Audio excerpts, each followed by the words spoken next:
Kevin, you going to sing a song this time so it can be the opening? You were the one that said, did you hear the opening last time? Oh, yeah. It was funny. Yeah. I thought it was really funny. We've been going back and forth on who's singing the song. Right. Can we turn it down just a tiny bit on here?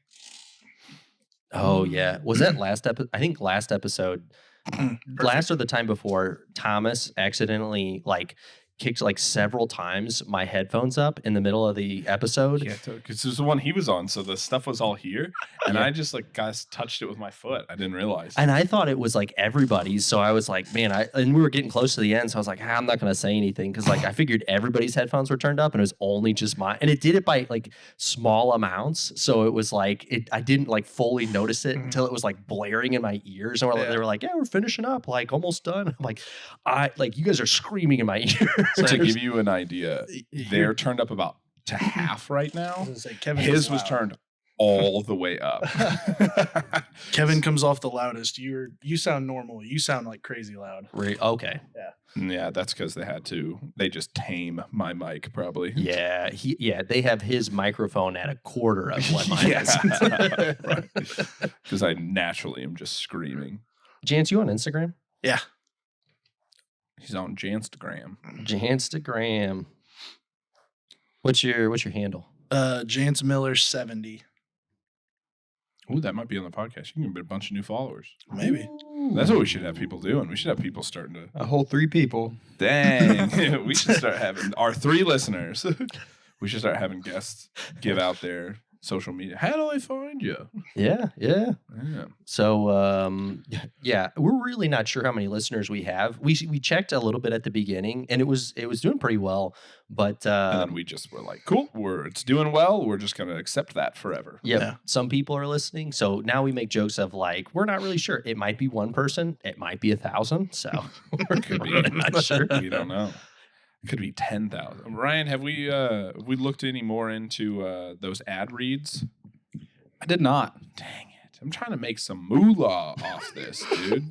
About halfway, I'll have something for you to read off in the middle of this one. Heck yeah, dude. I'm excited.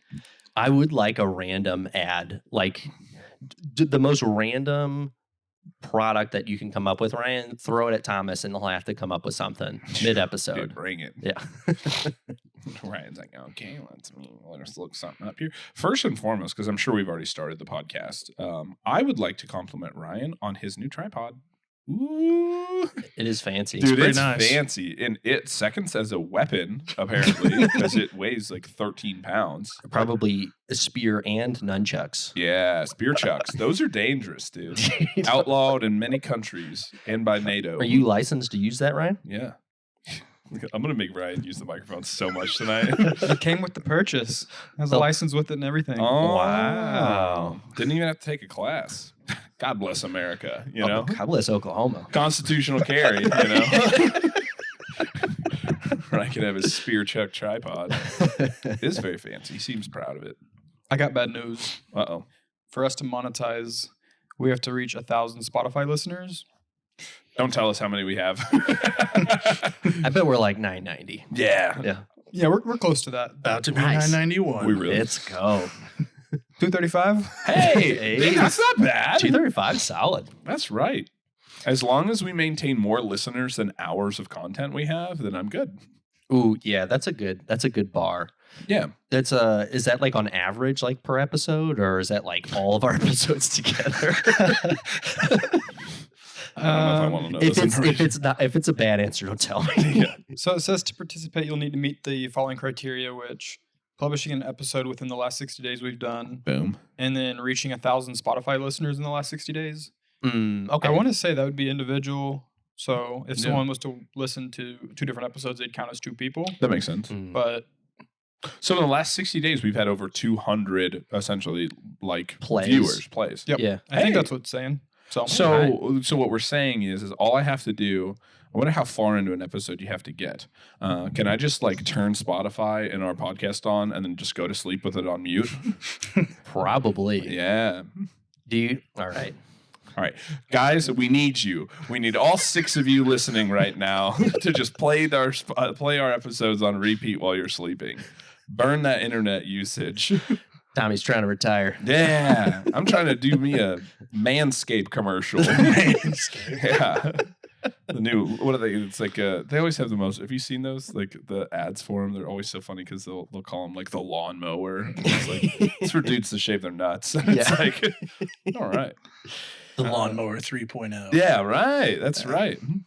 They just came out with the 4.0. Dang, man. Shit, I'm behind the times. Yeah, I'm trying to get me a. Do you think if we reach 1,000 people, maybe they'll send us some free ones? We are getting way off topic really Kevin will quickly. do some before and after pictures for you guys. I would be nervous to use it straight on my balls. I'll just say it. I would I don't know if you guys have tried it, but like that would make me nervous. No, I think it's like it's supposed. It's not bad. It's got a brush guard. Yeah, I had a 2.0. So yeah, see, They work good. they Okay. show it shaving a kiwi, and not like Will kiwi, but like the fruit kiwi. Shaving Will. Yeah.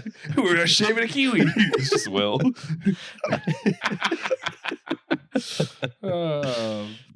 For those that don't know, Will is has a dual citizenship. If they know the name, he's told them. That's true. Yeah. I think I told it. Did I tell the story? God, we should introduce Jantz. Hey, what's up, buddy? What's up, dude?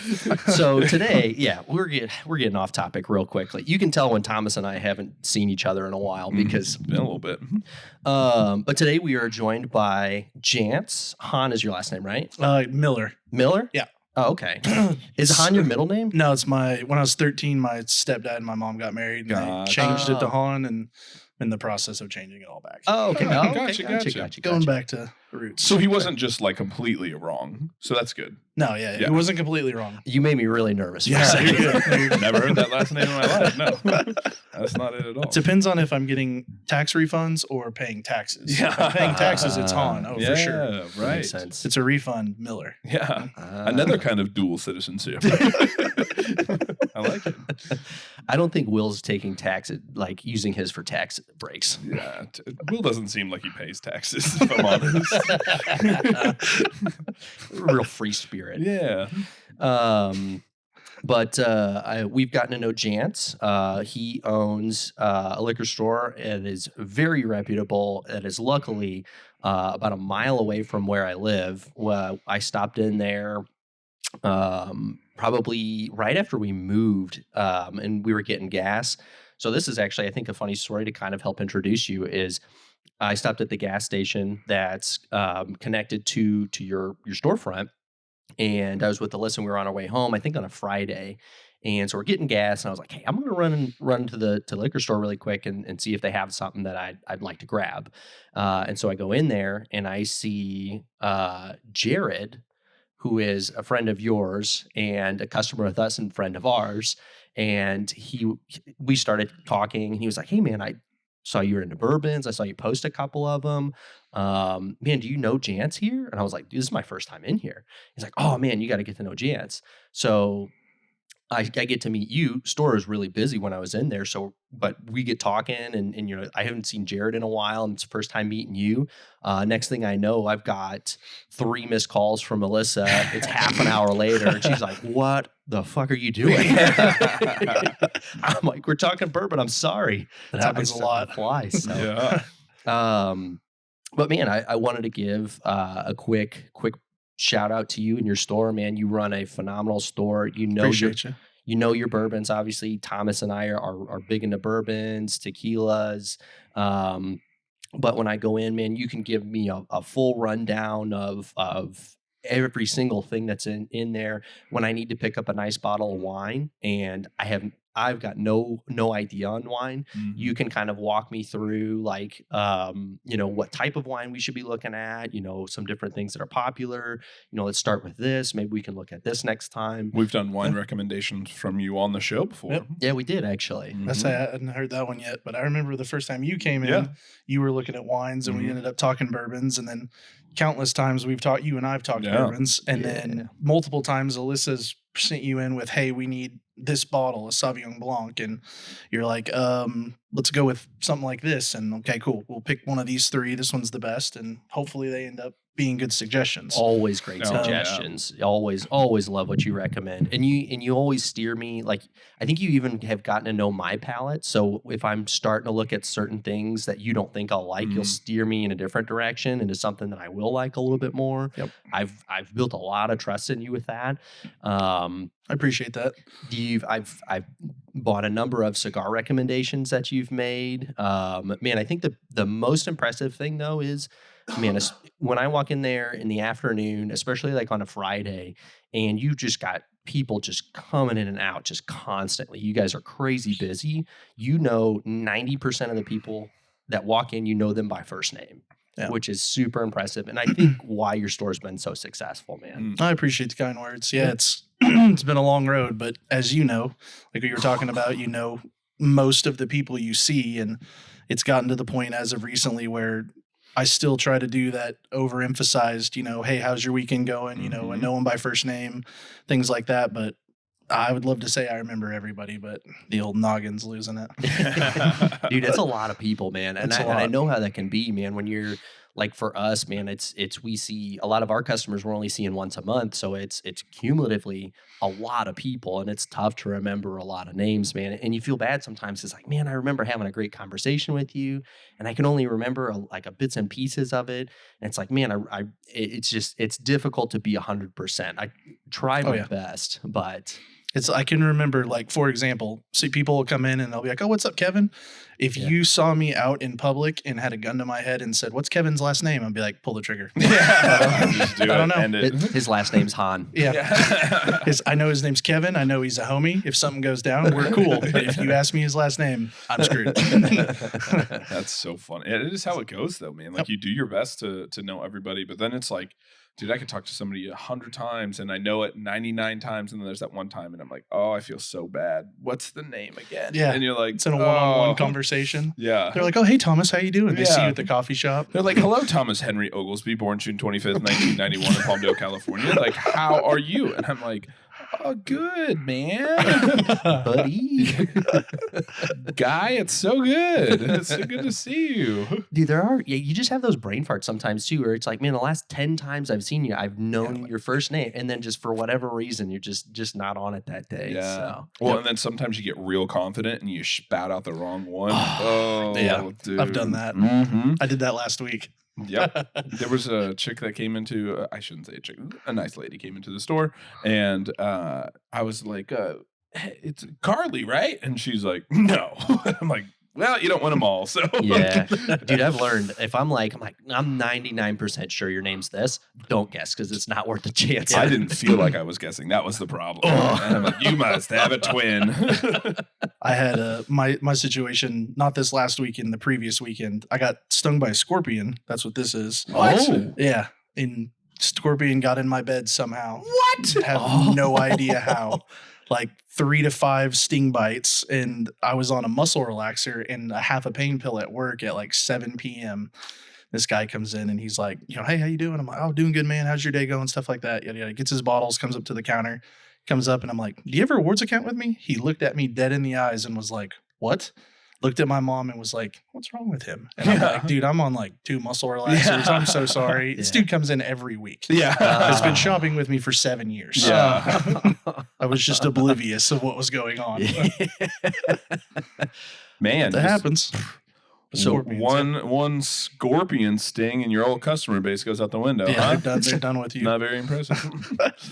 It sucks. Dude. Those little things are. It's not enough to kill you, but it like my lymph nodes swole up. This one swole up, and one of my collarbones swole up. And crap. Yeah, dude. they're is it poisonous or venomous? I think they're venomous. They're not.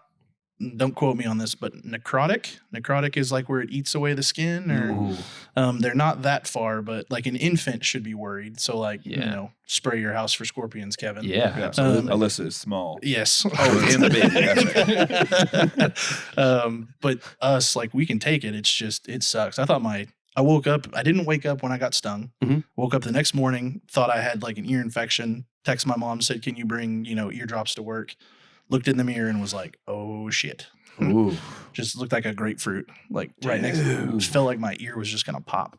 But I feel like when we first moved into our house, I think just because it was new, and I guess it like before they had like all the drywall up and everything, like we had more spiders and bugs like when we first moved in, even though it was brand new and all clean and everything. And I guess this is prior to when we sprayed, but now it's like we don't really have much at all. Yeah. So it's I feel like because your house is still pretty new, right? Yep. October of last year, so we're coming up on year 1. Yeah, so not even a year yet. Yep. So yeah. Which, by the way, scorpions hate lavender and what's the other? Cinnamon. Oh. So lavender plugins and all the outlets, and cinnamon by the doors. And Wow. Yeah, you're probably read up on anti-scorpionship right now. Yeah. For sure. that was the joke last week. Is I know more about scorpions than maybe anybody but the pest control guys in Oklahoma. Dude, when I first moved here, I heard there were scorpions because like there's no scorpions in Missouri as far as I know, at least in like St. Louis area. Yeah. But I saw my first one maybe just like a few months ago, and it was at one of our storage units just outside, and it was a pretty like it looked like a really big bug more than anything, and I was like, that looks weird. And I looked down and I was like, that's a scorpion. Like that's kind of crazy. Our grasshoppers are bigger than our scorpions in Yeah. Oklahoma. They're mean little boogers. We're supposed to be getting a bunch of tarantulas, right? Yeah. Hmm. Yeah. I haven't seen. Well, this any is yet. fun, huh, Yeah. guys? Lots to be excited about. Yeah. What is the difference between poisonous and venomous? You said that earlier. I think venomous. Mr. Eagle Scout. I don't know if I learned that in the Boy Scouts. Maybe I did. It is, I think, like, so a snake is venomous, and I believe, like, I guess bugs are venomous too. I guess it's whenever, like, it comes from like an animal. I could be totally wrong. Someone should definitely look this up. But I think when it comes from an animal, it's venomous. But when it's like, if it's like not from any, like if I like put something in your drink, that's poison. That has to do with ingestion. So poison is a toxin that gets into your body by inhaling, swallowing, or absorption through the skin. Venom is when the toxin is injected into you. Whoa. So that if you makes get sense. bit, is Yeah. it so that it's a venom? But if you like touch a poisonous frog and it absorbs through your poison. skin, that Gotcha. would be poison. So if you're, bit or stung, I guess. Dang. Yeah. Wow. There you go. Welcome to National Geographic with the boys. All right. This is a new topic. I like this. Yeah. We are there are no bounds. Oh, yeah. Literally. guidelines. Yeah. The 6 to 7 episodes I listened to, it was like 20 minutes, then topic A, then to topic B for 4 minutes, then 30 minutes for topic C. And I was like, yeah. oh, okay, cool. This is awesome. Yeah, there's no structure. Yeah. I love it. Yeah. If there were a structure, I don't know if I'd want to do it. Yeah, just pound your Yeah. head against How the wall. else would I know that cinnamon wards off scorpions? Right? Exactly. I would Dude, never know that. You would be very vulnerable. To I scorpions. feel vulnerable right now. I want to just You don't pour have cinnamon on myself. Just like deodorant and cinnamon every morning. I bet they make cinnamon deodorant. Probably do. Spicy. Big red deodorant. Big red deodorant. There's some marketing for you. There's a Deodorant market. brought to you by Big Red. Yeah. Do you want your armpits to smell and be spicy And ward off scorpions. and Yeah. ward off scorpions? There's a market here in Oklahoma for it. There's gonna be. Thomas will buy it. Do we want to drink some whiskey? Heck yeah, I do. These are all bourbons, right? Yes, sir. No, one is a rye. The Tokai's a rye, but everything else is a bourbon. Okay. So this is actually funny. This will be we could do a little bit of each if we want, or we could just pick I'd say it's your call. Yeah, we got the I think the best thing to do is to do a small pour of all four, and then whichever one is your favorite, you have a full glass of whatever you want. I'm down for that. So fill it to the top. fill it to the top. That's awesome. We'll probably start with the This is the one I'm Valencia. most excited for, I think. This one is? Yeah. Cool. The orange one. Yeah, it sounds good. Yeah. If anybody who doesn't know, who's beginning in whiskey or hasn't done much whiskey, this is I feel like, and you will know more information than I do, so I am just spouting off. But at least to my knowledge, it seems like a relatively new brand. It's not something that's been around. I haven't seen it for a long time, but it seemed to really hit the market running. They seem to be producing quite a bit of good stuff. And I've tried the white label, and I really liked the white label a lot.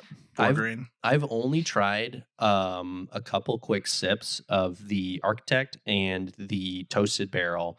Both of those are store picks from Jantz's store actually, and you still have some stock, right? Yep, still got stock on both of those. Where is your store exactly, and Yeah, the that's name of it, and all that kind of stuff, That's so probably everybody good. knows. So it's the Wine Barrel, and Mhm. it's at 16401 North Rockwell. Basically, for the Google Maps people, it's Rockwell and 164th, 2 Oh. miles north of the Kilpatrick Turnpike, Very 3 nice. miles west of Highway 74 or Portland. Yeah. depending. So it's kind of just north of like the Paycom area, right? Yes. Yeah. Yep. That'd be About $5 Paycom. Yep. Kevin, hand me your glass if you would. Oh, didn't we get in trouble for, like with one of the posts with Paycom? We did. That's what I was just about to say. Is Why I didn't hear about this? the one where you were set up at? We Uh-huh. tagged them in the post, and they told us we can keep the picture, but we can't have their name in our post. We can't use them for our benefit. Because we said we were at the Paycom like wellness event. We're at you. That's weird. So they're probably already listening and Probably so. gonna send us a Paycom, cease Paycom, and Paycom, Paycom, Paycom, Paycom. Suckers. We use Paycom. They don't know. Yeah. We should be exempt that way, right? Yeah. I am very excited for this one. Also, now people will know that I live in somewhere in a 1 mile radius of where you just said. Yes. So Yeah. Get them. Good luck. Release the scorpions. I won't tell you which Release direction. the scorpions. Oh shit. Oh, this smells good. Yeah, so Penelope has a really fun line. The store picks, I got selected back in December of 2022. Oh, that's so good. I got selected back in December of 2022 whenever Penelope had just gotten to the state by, maybe 4 months, 6 months, somewhere in Yeah. there. And reached out to him to do the barrel program, got in touch with those guys, actually flew up to New Jersey in May. Dang. And then the idea was to just pick a barrel, and their toasted line is just absolutely fantastic. Really wanted to get a good toasted, got a very unique one, which we'll get into here in a second. And then they had this architect as well. And to be honest, most of the architect stuff, I'm not going to lie, I'm not a huge fan of. Yeah. When I had that architect, I was absolutely blown away. So I ended up buying 2 barrels, which wasn't ready for that, but made it fun. A lot of money Um, invested. Yeah, it's big upfront costs, but I think in the long term, I try to always put really good store picks in front of people. I mean, you've had my Elijah Craig pick, my Blue Note pick, my Woodford pick. I mean, I could go on and on and on. Yeah. And we've got 3 more fun ones coming this year. Nice. It's gonna be a fun time. But I'm at the point now where when you do a store pick, I'm gonna get at least 1 bottle. Yeah. So what is an architect though? So an architect, the architect is basically like how Penelope does everything. They're an MGP sourced company. They were actually acquired by Luxco.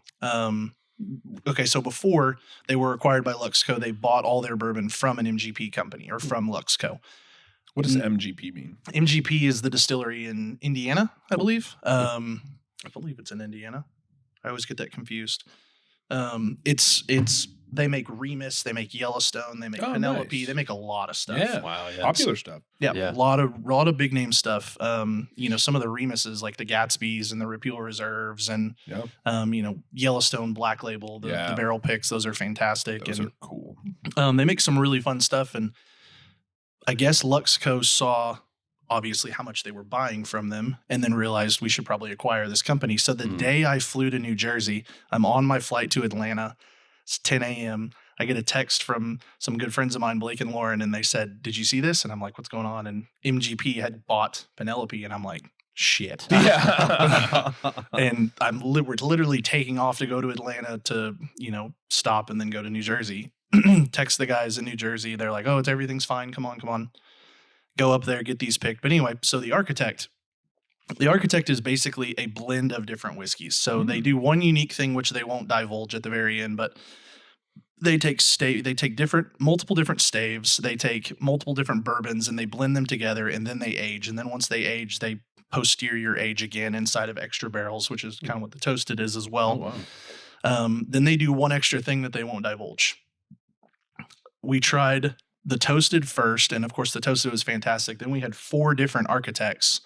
That was the very last architect, and I'm kind of sitting there like, first one was second one was meh, third one really bad. And then I looked at Randy, the guy putting on the tasting at Penelope, and I said, this one's either about to be absolutely fantastic or I'm going to hate it. Mhm. And tried it out, and it was just mind-blowingly good. That one specifically really has like, when you take a second and a third drink, it starts to develop secondary and you know third tastes. So I was really impressed with it. Toasted's really good as well. Of course, the toasted is a little bit of a palate killer. Usually pick that one last just because that extra toasted barrel will just over smoke you. But yeah, the Valencia and the Tokai, they're part of the allocated line that's not in Oklahoma yet. Valencia is coming. I actually just got the word that this will be here in the next couple months. Nice. Of course, it's going to be like everything else. Tough to find. Yep. Yeah. Tokai isn't coming this year. But of course, then everyone's looking for Rio and American light whiskey. And I almost brought a Rio, but it's my favorite. I've heard the Rio's really good. So we're drinking stuff that you can't get in Oklahoma? Yes. Yeah. Yes. Suck it, suckers. Hell yeah. Currently, yes. Yeah. That's what I'm talking about. This is a very good one. You're right. It has those orange notes to it, but it doesn't taste like it's an orange flavor. Yeah. Yeah. Oh, it's good. It's like, you know, you get an orange sherbet, you know, shake or something, and you're like punched in the face with orange. This is just like that subtle residual that's in the background. And I really like the way this portfolio lays out. Yeah. I would probably rank them Rio, then American light whiskey, then Tokai, then Valencia. But that's just how unique this Tokai is that we're getting ready to try. Yeah. Wow. Okay. I'd also like to point out really quick that this was totally by accident. I brought the 2 store picks. I specifically didn't open them up because I was like, man, it'd be cool to pop those open on the podcast. Yeah. And I got to taste them at your store whenever you first got them. So I brought those. And then he also shows up with 2 Penelope bottles. And I'm like, all right, 4 Penelope. We're drinking them all. Yep. It's going to be a long podcast. And I brought nothing. You never bring anything. You brought personality. That's and charm. right. That's true. Paycom. That's right. That Paycom dollar. You know, we really should be charging them to advertise. Tell you what, man. Things I do for that company. I showed up. Maybe I shouldn't say this. Maybe I won't get in trouble. Maybe. No, I showed up. I show up to their office, Laurel's office, dressed as Santa. Did you? Yeah, I've done it twice now. His fiance works at Paycom. Oh, So, okay. yeah. So, Sugar Mama. Yeah, dude, not wrong. Did you hear what is happening right now? No. Oh, dude, super cool. So they're doing they did a little like competition, and I guess like each department or what I shouldn't be bragging about this right now, but I'm proud of my fiance. Yeah, you should be. I'm very proud. And Brownie points. She doesn't listen. She won a competition, and we get a completely free flights, stay, and excursion trip to Sonoma, California, which go anytime between now and the end of the year. So we're looking like, I think early November or something like that. Whenever Ryan's on his honeymoon is, I think, when we're trying to book it. And they just pay for everything. Like the whole shebang, we just like don't pay out of pocket at all. And so we're like, yeah. Jeez. Yeah. And it's just like, you did good. Thanks, Laurel. And I'm like, yeah, thanks, Laurel. This is great. You know, yeah, we reward our employees for doing well with a pizza party. Yeah. So I bought Matt some autographed like sports memorabilia before I went to St. Lucia. nice. So I was like, hey, I said, hey, I'm going to be gone for 9 days. You're going to be the only one here. Because of course I went with my mom, my grandmother, and my sister. Yeah. So he was open to close for 9 days with 1 day break. Because it's just you, your mom, and Matt that are there, right? Yep. Yeah. Dang. And so like before I was like, how can I like reward him? Yeah. He's a huge Red Wings fan. So I bought him like a Moritz Cider rookie signed 8x16 and then a signed hockey stick as well. And dang. So I think Ryan's a big Red Wings fan. Quite the opposite. Chicago Blackhawks or Penguins? I'm an Oilers fan. Oh, Edmonton. Yeah. McDavid train. No, I mean, I was there. He's been an Oilers fan, I think, for. Oh, okay. I came with them when Taylor Hall was there. Oh, okay. Gotcha. He came down here and played for a little bit in Oklahoma City, and so I followed him back there. But you didn't jump on the Draisaitl and the McDavid train like everyone else. I was lucky enough to get there 2 years before, I think, roughly. So That's a true fan. That's right. He did just become a Blackhawks fan, not because of Bedard, though, apparently. I'm skeptical. Same reason I became an Oilers fan. Taylor Hall just got traded there. Yeah. I followed Taylor Hall everywhere he's gone. He's my favorite So player. were you a but Sabres fan for half a season? I was. Were you Arizona? Let's go. All right. All right. You were a Followed Bruins, Arizona. You were a Bruins fan then too? That was the hard one. Yeah, That's the one team he's played for where I was like, I want to see him do well, but I want to see them lose every game. Yeah. Yeah. So You don't see him do well, so they'll trade him. Yeah. They couldn't reach his contract stuff, so they got rid of him. Yep. I say they failed in the offseason, so I was happy. Yeah, Boston's in rebuild mode. Yeah. Who else can go win? What's it called when you win the entire regular season? President's Trophy? President's Trophy. Who else can win the President's Trophy and then get ousted in the first round? We love it. We love to see. Well, I mean, it. did it just happen 2 years ago? Wasn't it? Another team the did Panthers, Yeah. I think, 2 years ago. Yeah, So but That's they broke Detroit's regular season record for most wins in a regular season, and then they got ousted by an 8 seed. Turns out, like you see a lot. I feel like you see that in sports a lot anymore, where it's like teams have like a really great regular season, like seeding doesn't matter anymore. Yeah, well, and that's the thing is, it's like you look at like the best. Give me a second. The best record in the MLB when they won like 116 games. I think it was the Blue Jays or something like that. But they ended up not winning the World Series, and it's like I feel like that happens more than not. Got to cleanse our palates. Yes, I haven't watched baseball since Ian Kinsler was a rookie with the Rangers with Pudge and Nolan Ryan and Rafael Palmeiro and. So recent. Yeah, what's been going on post 1994? Yeah. Not much. Well, A-Rod's taking steroids now. Yeah, Right? that's what I heard. That's about it. Does he have more rings than J-Lo yet? That's good. Hopefully J-Lo doesn't listen. You never know. You never know. Yeah, this could be getting out there Yeah. to the masses. We've had a couple of clips gain some attention on social media. Heck yeah, we have. The one of you making fun of me eating sandwiches I think that one got what, like, was it 20 or 40,000 views? Not enough. Not enough. Not enough, you sociopath. Nah, that was plenty. I don't think I know that. What happened? Oh, listen to this. All right. Listen Sorry, to this. Kevin. I think we've talked about this enough on the podcast. We can talk about it later fuck if we need over to. here. Kevin, and I get to an extent where he's coming from. I will give him like a bit of it, but I think where he lacks is that like it is just so odd to the typical public. But Kevin considers a sandwich to be a cheat meal. Like, oh, my big cheat meal for the week, I'm gonna have a sandwich. Yeah. No, yeah, not it, man. So his argument is that like a sandwich you can eat as a regular meal, right? And you can do it clean, like, do no cheese, don't mess with the sauces, no chips. But like I don't know, that sandwich isn't even worth eating in my opinion. Like a good sandwich, like if you've got good sandwich game, like you put like a good sandwich together, get the right chips on the side, like have, a couple of cookies for dessert. Still, like until you're getting to the chips and the cookies, it's still not a cheat meal. Until I get. Yeah, like I don't care what you put on the sandwich. It's a fucking sandwich. Oh, okay. So it's not a cheat meal if it has like a bunch of cheese and sauce and all that kinds of stuff. Probably not. So like when do you eat a sandwich and chips? I don't know. I mean, it kind of just like depends. Like you couldn't order a thing off the Jimmy John's menu that I'd be like, that was my cheat meal for the week. No, I know. But like, I still want to know the answer to the question. When would you eat a sandwich and chips? Is it a cheat meal or not a cheat meal? No, probably not. I wouldn't consider it to be a cheat meal. It would just be kind of like yeah, I'm flaring out a little bit, but I mean like I would not like label that my cheat. Like, don't get me wrong. Like, I mean, like I try to stay. I've been doing good, especially the last like few months. But it's like I don't know if I like go out and like. I guess my point in all of this, and I'm not saying you do, but you would if you did it multiple times, is I will never feel guilty about eating a sandwich. I'll never be like, I shouldn't have had that. I don't either. Yeah, but if you had 3 of them, if you had them in 3 days in a row, you would. I wouldn't do that.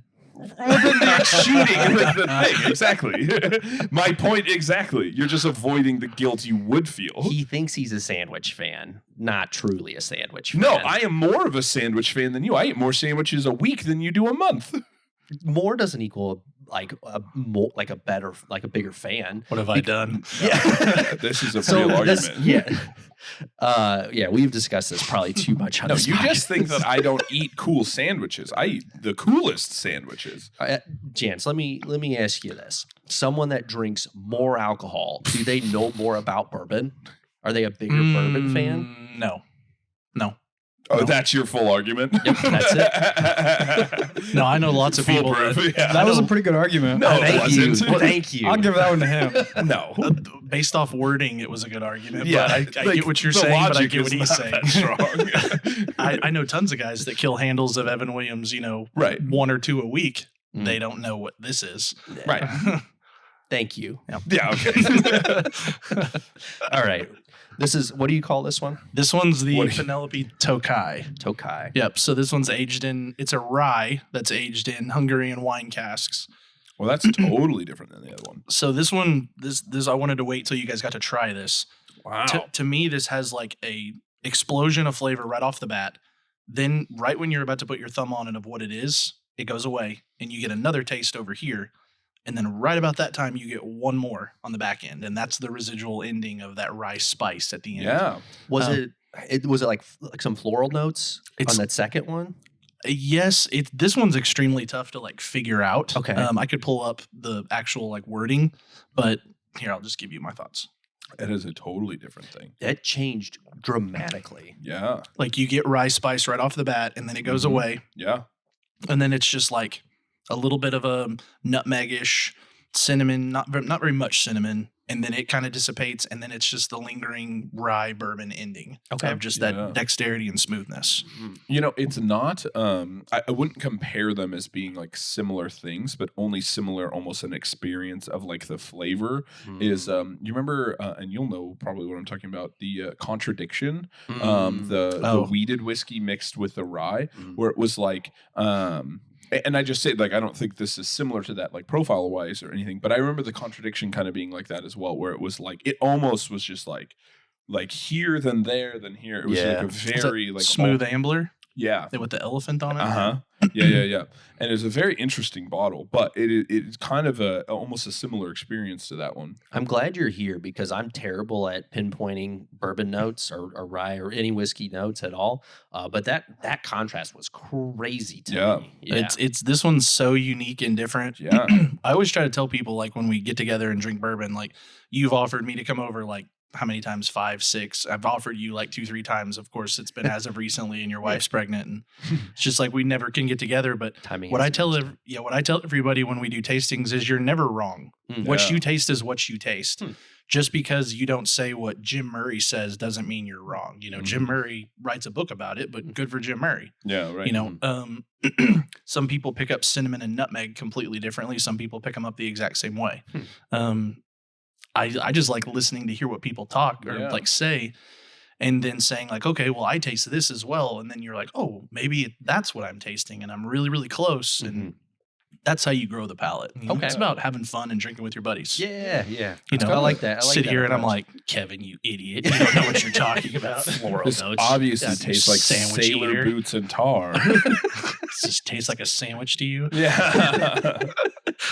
It It has a very sweet smell too for it being a rye, and like the rye isn't overpowering either. Like I feel like it's a nice, like you said, it's kind of a hit, but then it's like it's just like a very big contrast in there. There's some big ryes that are big and bountiful and like, Wild Turkey Rare Breed and Right. Sazerac rye, and we can go on and they're so much rye. It's like it kills you with the spice Yeah, to where right. it'll technically move people away from it. Yeah. You put 10 bourbon drinkers in a room, 9 of them don't like rye. Yeah. It's only Ooh. one that likes rye, and then of that one, usually you put another 10 people, so make it 20. So Mhm. usually about half of that one like bourbon and rye. Yeah. So it's a very sophisticated palate that can really dissect what a rye brings to the table. Yeah. I've only recently started to like ryes or find ryes that I like, and I think it's that spiciness that when it's paired well, or when it's the right amount of spice with the right notes that really like makes for a good rye. Because I've had a lot of ryes and I'm like, I'm just not a rye fan. Yep. Yeah. So. That's how most people feel. Yeah. See, I feel like I do like ryes. Ryes are some of my favorites. I drink a decent amount. I've started to really like Yeah. them. I found a few that I really like. Yeah, it's kind of almost I feel like the same thing kind of almost happens with Scotch at the same thing too, where you have like a heavily peated Scotch and you're like, nah, that's a lot. You know? Yeah. Lefroy, Talisker. Yeah. I actually really got into Scotches before I got into bourbons, because he really started to get into whiskeys, and I was trying different bourbons. I was like, yeah, these are they're good, and I can appreciate, a better one. But then I started trying like peated Scotches, and I was like, these are really good. Like something about the smokiness paired with whatever notes it has was like, I just really, really liked that a lot. Yeah. So I don't know what it was. Excuse me. I like Scotch. I am not as far into the Isla portfolio as it sounds like you are, and you have been. I like more Highlands and Lowlands. Yeah, that's kind of, and I prefer those too. Like, I'm not a huge peat guy. Yeah. Where it's like I do like the spice of the rye, but I'm not like the smoky, like the super earthiness that comes from the peat is a little much for me sometimes. Yeah. But yeah, that's more his. I'm kind of the same thing. A Highland guy for most things. Yeah. So you get into like the Macallans and the Glenfiddich and Glenmorangie, and I like those as well. Yeah, but I also like the really you can appreciate both ranges. You are the small percentage of Scotch drinkers that really likes that peaty, swamp watery moss, and I respect the palate. I don't have it, but it sounds like you do. I feel like there might be like maybe a little nostalgia, like sitting by a campfire, kind of like eating dirt. That's what you do around a campfire. That's obviously what you've been doing, just eating dirt and moss. Kevin makes dirt sandwiches. Yeah, that's what you it's probably not it's not a cheap meal. Yeah. Again, you guys don't appreciate sandwiches. Oh, I love. I'm on your side, bro. Fair. A sandwich might be my favorite food. We're not getting started again. All right. No, to tell me I don't appreciate sandwiches, boy, get out of here. I've eaten more sandwiches in 6 months than you have your whole damn life. Anyway. Yeah, so sandwiches. I love a good sandwich. I do too. This is good though. I'm into this. Yeah. This is one not a lot of people have had, and so I really like to. That's right, everybody listening. Yeah. Not a lot of people have had this one. Yeah. It's pretty exclusive. Just pull out the fun stuff for.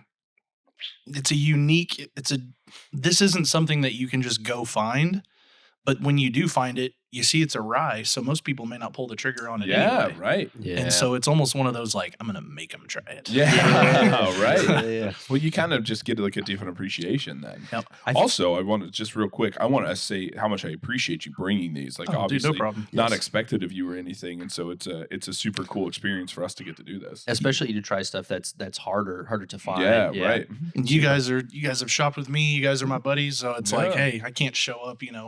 Hey, here's this Evan Williams 1783.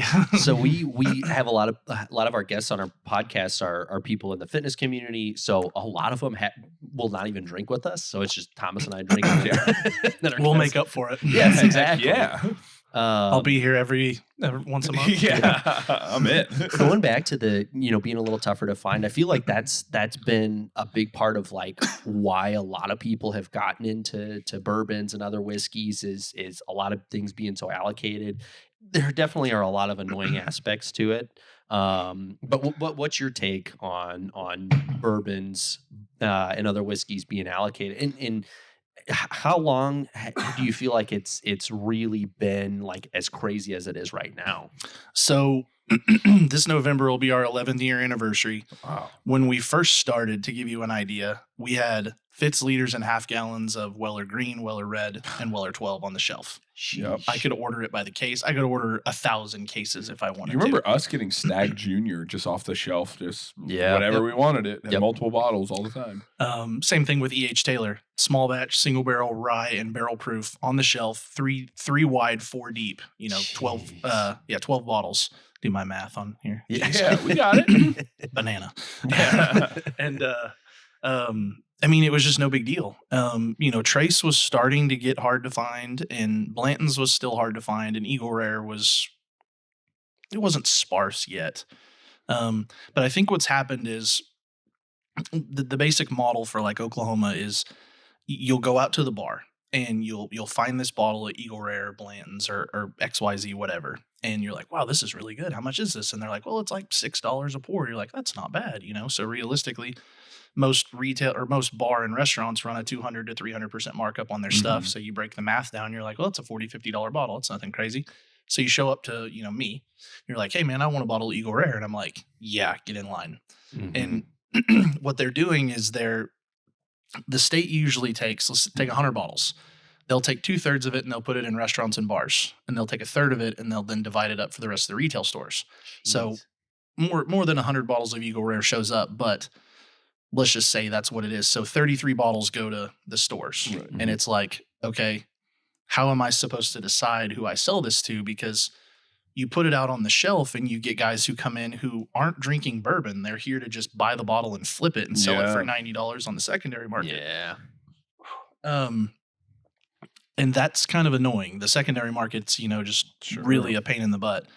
If you're looking for a bottle that you can't find, cool. But if you just want a bottle of Buffalo Trace, it's out there. Just shop with a local store and you can get it. But the wholesalers basically now they've indemnified this word allocated.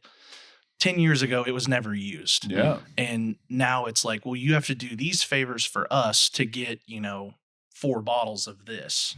And so I start to look at like the cost of what I'm spending to get 6 bottles of Eagle Rare. And I'm like, how much Platinum do I have to buy? How much Wheatley do I have to buy? How much Parrot Bay? All this stuff, all Sazerac portfolio products. And that's what you're talking about, being the favors, is just like buying up cases of their other stuff. Yep. Yeah, so to give you an idea, like second quarter of this year, I bought 50 cases of Platinum 7. So 3,000 bottles of Platinum 7. It yielded me 3 Eagles and 3 Bland's. Right. Jeez. That's kind of even like when I was working in the bars, like we'd be working in the bars and we'd be looking for something that was maybe a little bit nicer. And he's like, yeah, I can maybe get it for you, but I'm going to need you to get I'm going to need 2 more cases of Patron from you guys. Yep. Like, and you got to go buy 2 more cases. Yeah, That's okay, exactly cool. what Throw they 2 more do. cases of Patron on there and let's see if we can get this stuff. And they can't even guarantee you that if they do that either, because they still have to ask their bosses. Yeah. You're basically writing them a nicer commission check Right. by bulk buying something that you don't necessarily need right now. And then we talk about warehouse space of you have to have just a warehouse to be able to stock it all. Store all the bottles that you're just buying just to get the allocated stuff. I mean, to give you an idea, like we'll probably sell 250 cases of Platinum 7 half gallons this year. And that will directly yield to 33% of what my Eagle and Blanton's allocations are. So maybe a total of 10 bottles a piece. Jeez. And so then you look at individual price points on that and you're like, okay, I buy 50 cases. That costs me, I don't know, 6 G's. And I then sell these bottles because I'm one of the few stores that sells at MSRP. I'll gross, on an allocation day, we'll gross, off the entire allocation sale, maybe 20 grand. After that, you net probably 5 because you got to pay your employees, you got to pay your rent, your mortgage, because you're not marking them up like crazy. Yeah, I mean, I could very easily just go to the secondary market and just be like, I'm not doing allocation sales and make 6 times what I make. Yeah, right.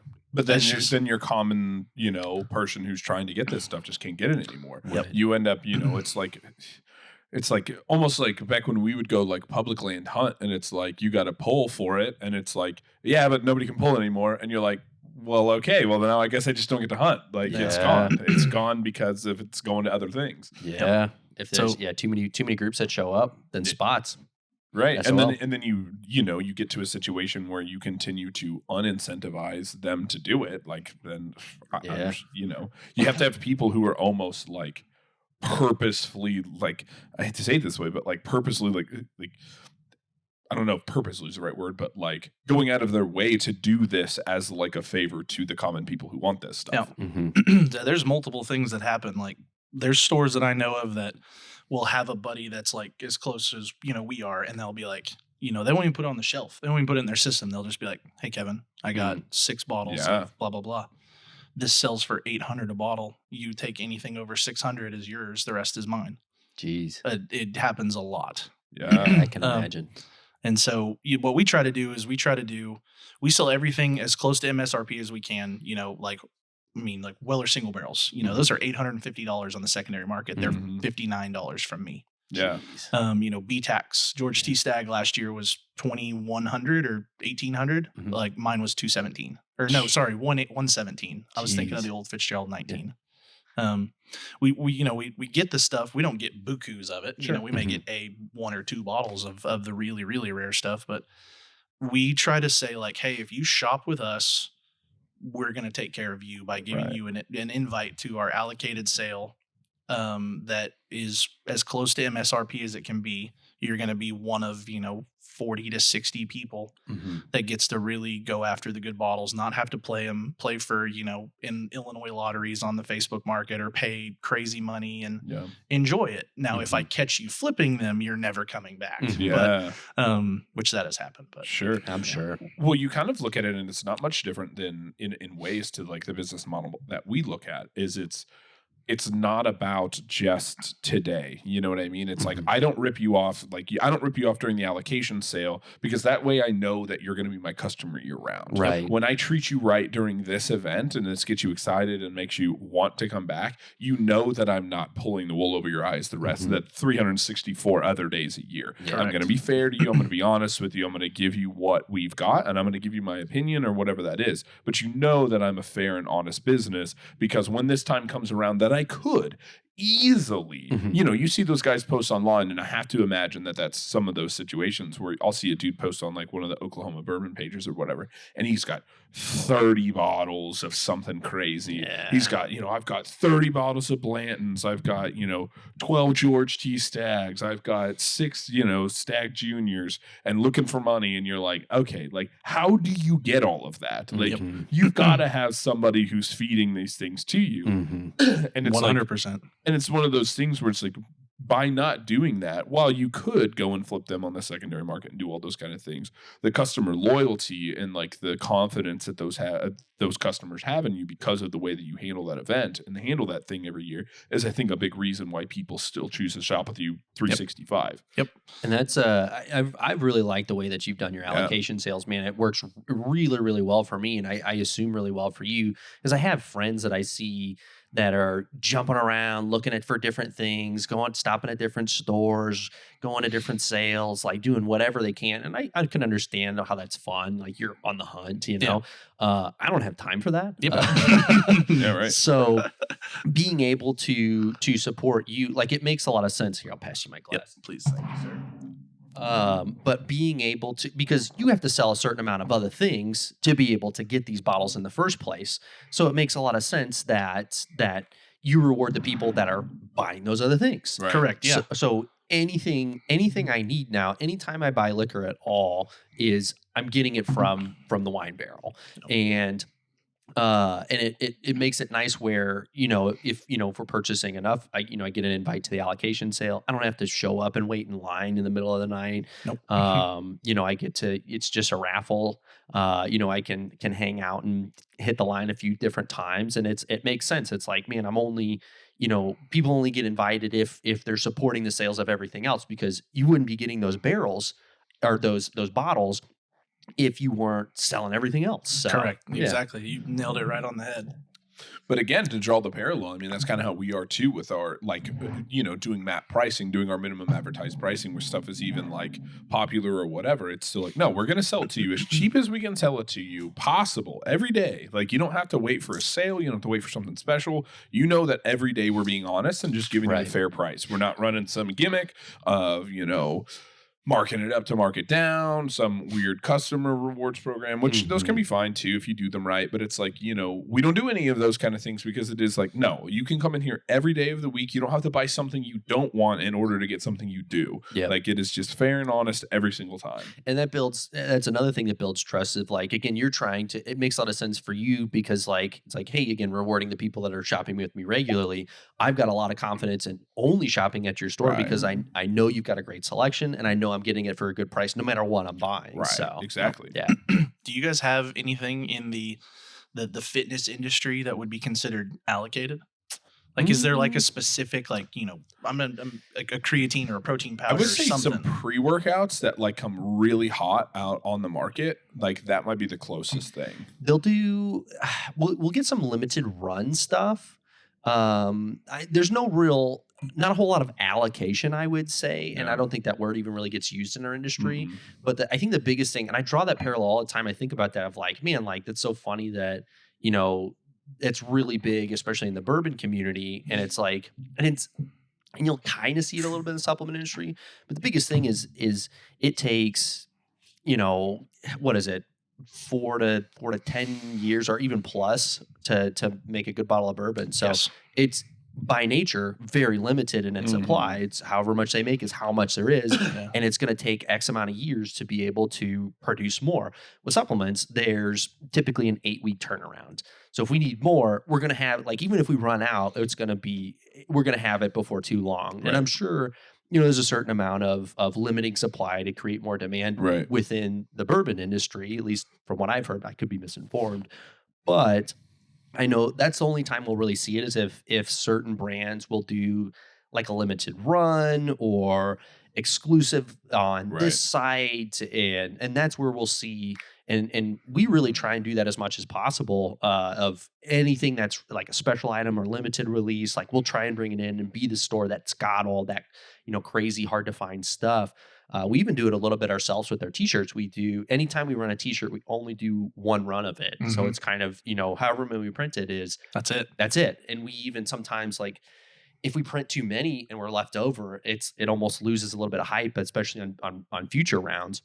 So we'll do just a little bit less than we think we need, so they run out quickly. And sometimes that comes to bite us in the ass because it's half a day was gone and all the shirts are already gone, and we've got a ton more people that want it. It's like, man, we could have done a little more. So I could get that. Yeah, I say it just be if there's like a I don't know, a Define cookies and cream that's like a one time only, never making it again, and you have people coming in here going like, I'll pay you $1,000 for everything you have. It's like, I don't know. I would love to do that with Define eventually. Minimums for most products we're looking at, most of our stuff is like 500. So it takes us a little while to get through certain things.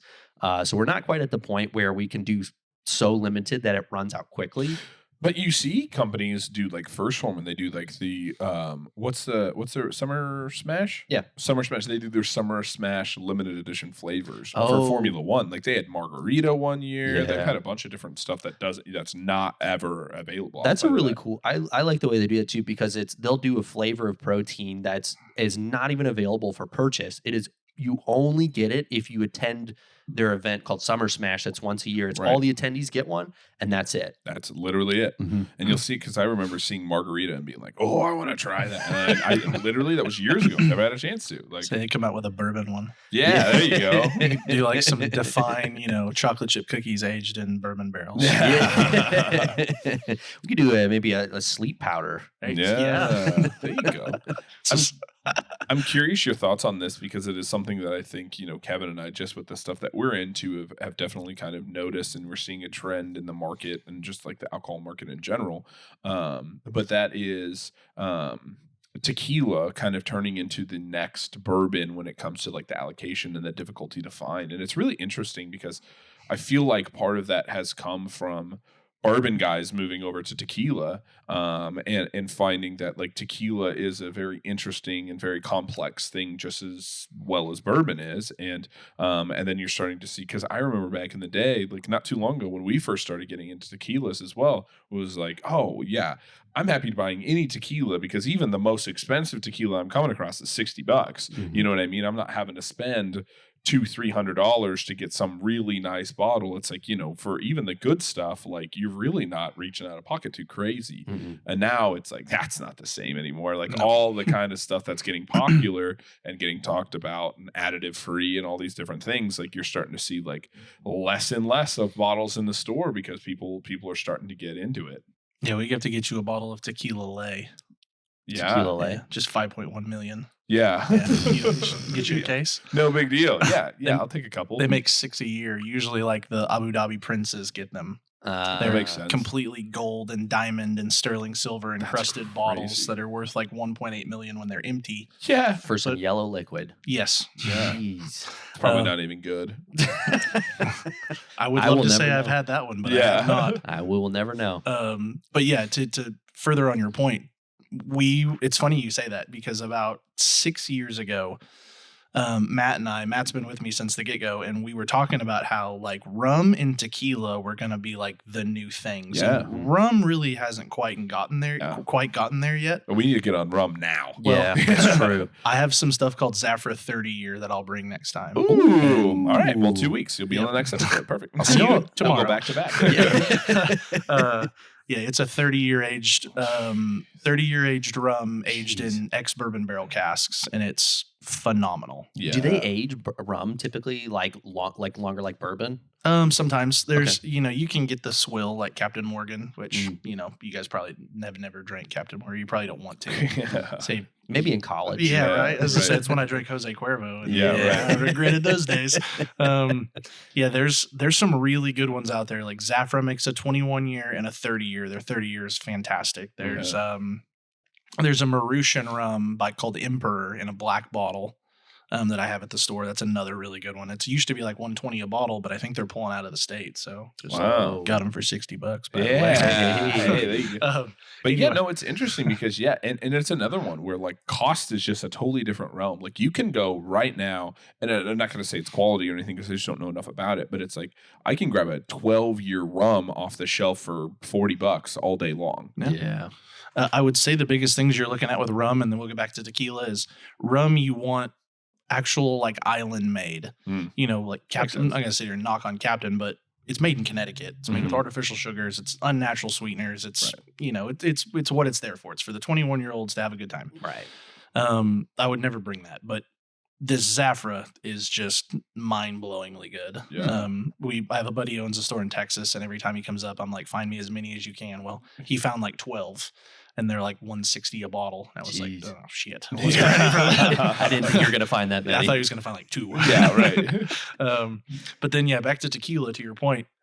We were talking about this like 5-6 years ago about how rum and tequila were going to become the new things. And then probably 2 years later, you guys have probably seen the Corazon tequilas that are aged in Sazerac and Pappy Van Winkle barrels and Buffalo Trace barrels. Like Añejo and extra Añejo tequilas are really starting to become a thing. Like there's an app called Tequila Matchmaker, and I use it at the store to kind of show people good tequila because I got a lot of people who come in and they're like, oh, we need the top shelf Casamigos. And I'm like, Casamigos is garbage. Yeah. Like they're like, but it's got so much vanilla to it. And I'm like, well, a Blanco tequila cannot have vanilla to it. It's not possible. It has to be the Reposado stage to mature and really get the oak and the butterscotch. And it's got to earn it. If it's not earning it, it's added to it. And then people come in and they want, Kim Kardashian's tequila or Khloe Kardashian or The Rocks or whatever. And I'm like, any celebrity endorsed product it sucks. Right. Other than Aviation Gin and maybe Sobieski vodka, which is Bruce Willis, and Kenny Chesney's Blue Chair Bay rum's actually pretty good too. Nice. There's some bottles called Fortaleza is the number 1 tequila in the world. Yeah. Fantastic bottle. Yeah. That's what I got you. He got me for that for my 30th birthday last year, actually. Consider that a fantastic gift. I know. That's an amazing gift. I found it in Missouri, and I paid a pretty penny for it, but I was like, I've not seen a bottle in person since. Over or under 2? Under. You did good. Yeah, I feel good about it. Yeah, you did good. Yeah. They're supposed to be 60 MSRP, but I've never seen them under 180. Yeah. Was it a Repo? Or a Blanco? Yes. Yeah. Repo. That's the most sought after bottle of tequila in the world. Dang. We opened it up for my birthday. You're fucking welcome. Probably drank. We probably drank more than we maybe should have, but I have not opened it back up since because it's like I know this is good. Yeah. I didn't know it was that good. That's crazy. Yeah. So if you get on Tequila Matchmaker, they actually have like a score guide. The perfect bottle is the Fortaleza Repo. It scores a 92 out of 100. So just think like grade with a curve. Sure. You get into then like Siete Leguas, which is the number 2 in the world. You get into Tequila Ocho, which is the number 3. Yep. Then all the rest of these I'm about to name are top 25s, but Artenam, G4, Una Familia, Cascanes, Antanasio, Por la Gente. There's La Gratonia, Arete. There's a bunch. You have to be careful with some of them though. Like, so everyone knows Clase Azul, the white bottle with the blue markings. It's porcelain. Every woman wants one in their house to put flowers in, and they're good. But for $200 a bottle, I don't know if they're that good. Like I would go with an Una Familia Reposado for $60. I think it tastes the exact same. And I don't know. It's just. But tequila is getting stupid popular. Well, right. Well, that's the thing is it's like I'll come across like a Ocho or you said it's the second one. What's the one with the horse on it? Arete. Yeah. Oh, no. It's got, Siete Leguas. yeah, Leguas. It's like I've seen one bottle of Blanco of that in the wild. Oh, like I've got cases. yeah, that's what I'm talking Oh, about. yeah. But it's like Uh. those are the things that like they seem like they're getting harder to find. And here's the thing, like, and I don't know if you want to say, but what do you sell a Blanco for? A Siete Leguas Blanco is like $45. I saw it for $95 Yeah. at a liquor store. Yeah. No, I even have the Siete Leguas Extra Añejo, which is a 4-year age. Now that's like a $400 bottle. Yeah, Daddy. Now we're talking. But say, Hell yeah. that stuff is amazing. Yeah, it looks amazing. That is the Extra Añejo tequilas are such a grasp or such a good reach product for individuals that drink bourbon because that oak characteristic is becoming so prevalent It's in it. very similar. Bridges you over. Yeah, it's Easy a to- perfect bridge. Well, and you get so used to, and I know you understand and appreciate this, but you get used to drinking 100, 110, 112, 114 proof and up. Like what you start talking about some of those Stag Juniors that are like freaking like 130 and stuff like that. 132. Right, like 132, and you're sipping these, and they're great, and they're freaking syrup, and they're delicious. But like, then you grab like some 80 proof aged Extra Añejo, and you're like, this is so easy to drink. Could Like, gargle this. Dude, this Yeah. is so good. Like an Arte Nom 1539 double añejo or extra añejo. Say Just- that again. Thomas and I are going to be in for some tequilas soon. Hell yeah. I'd say I've got some good ones, but there's a bottle I was gonna bring, and I'll bring it next time. So you're familiar with hazmats, anything 140 proof. Jacob's Pardon came out with an 18-year, and I'm not the biggest fan of the 13-year version, but I'm in St. Lucia, and Matt calls me, and he's like, "Dude, they have this 18-year Jacob's Pardon," and I'm like, "No, don't do that." Yeah. He's like, "No, I'm gonna buy a case." And I'm like, "Okay, if it doesn't sell, it's yours." And he's like, "All right, deal." The next day he calls me, he sold it all. Whoa. And so I was like, "Okay, order another one." He's like, "I'm gonna order 2. I'm like, "Okay, do it." He Mhm. orders 2. 3 days later, he calls me, he sold it all. Jeez. I'm like, "Okay, what is this?" He's like, "It's 142 proof 18-year bourbon that like it's not a Blanton's, it's not an Eagle Rare, it's not a Buffalo Trace, Right. and nobody knows about it." Right. Because that's what most the hunters want. Right. And so I'm like, "Okay, what do they have left?" He's like, "They've got like 15 cases." I'm like, "Buy 5 of them." Yeah. So I come back, he's sold through half of it already. We get the rest of it. So I'm like, "Okay, well," we called the distributor and we bought everything they had. So I now have all the cases left in the state of this.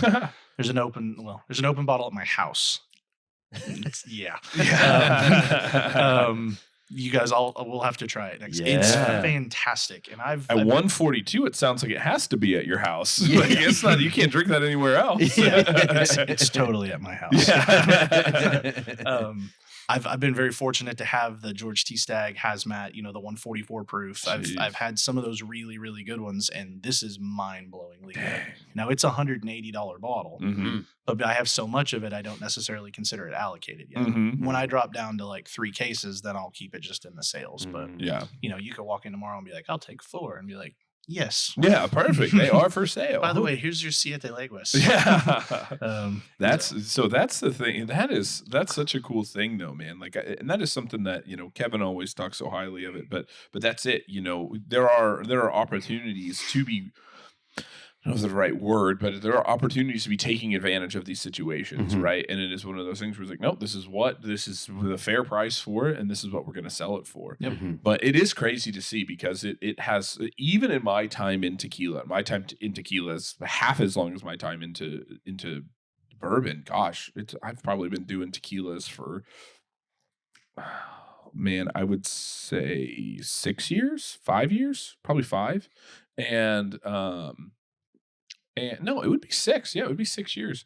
And so it's even in the time, like it's a totally different thing than it was 6 years ago, even. And it's so interesting to see like how a market for something has changed so drastically in such a short amount of time.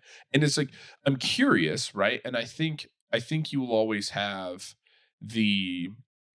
I think rum could be next, right? Yeah. Because it has the potential to do it. Because again, you start getting into these long aged rums. There's some blend over flavors, especially if you drinking bourbon that has been aged in like rum casks and those kind of things. You have some flavor profiles that can definitely match. Where if you're into a more desserty bourbon, I'm sure you could find a rum that you're into. Oh yeah, and sure. and so the thing is again, you start to have this rarity of the aged. I don't know if it'll ever happen with vodka or a gin, in the sense that I can have Can't age more it. of this in 2 months if I need to, That's or whatever. true. Like I can have this in pretty much no time. Where it's like these things that there is a limited supply of, but it's like you have to wonder, like, is it just going to continue to do that? And goodness, I hope not. In the sense of like, gosh, I'm going to hate it if every single bottle of something that's good becomes next to impossible to find because everybody's flipping it on the secondary market. Because Yep. tequila's getting that way already. Yep. Like you're seeing a huge secondary market for tequila already. it's almost the only way you can get Fortaleza right now, Right. Or G4 Reposado, or any of the special edition Arte Noms, the Clase Azules. Yeah. I mean, there's some Clase Azul bottles, like the teal bottle. I was looking on OBD, Oklahoma Bourbon Drinkers, the other day, and then I was looking on one of the national pages, and there was the Mezcal Clase Azul, which is like a teal blue color, like the color of that wrap around the blender bottles back there. Those bottles on the internet on Cask Cartel, 20 G's a bottle. Now on the secondary page, they're still like 5,500. Like it was stupid. I'm not paying that. Yeah. You could go to Clase Azul and get on the 1-year waiting list to get a bottle and pay $300-$400. Like, Right.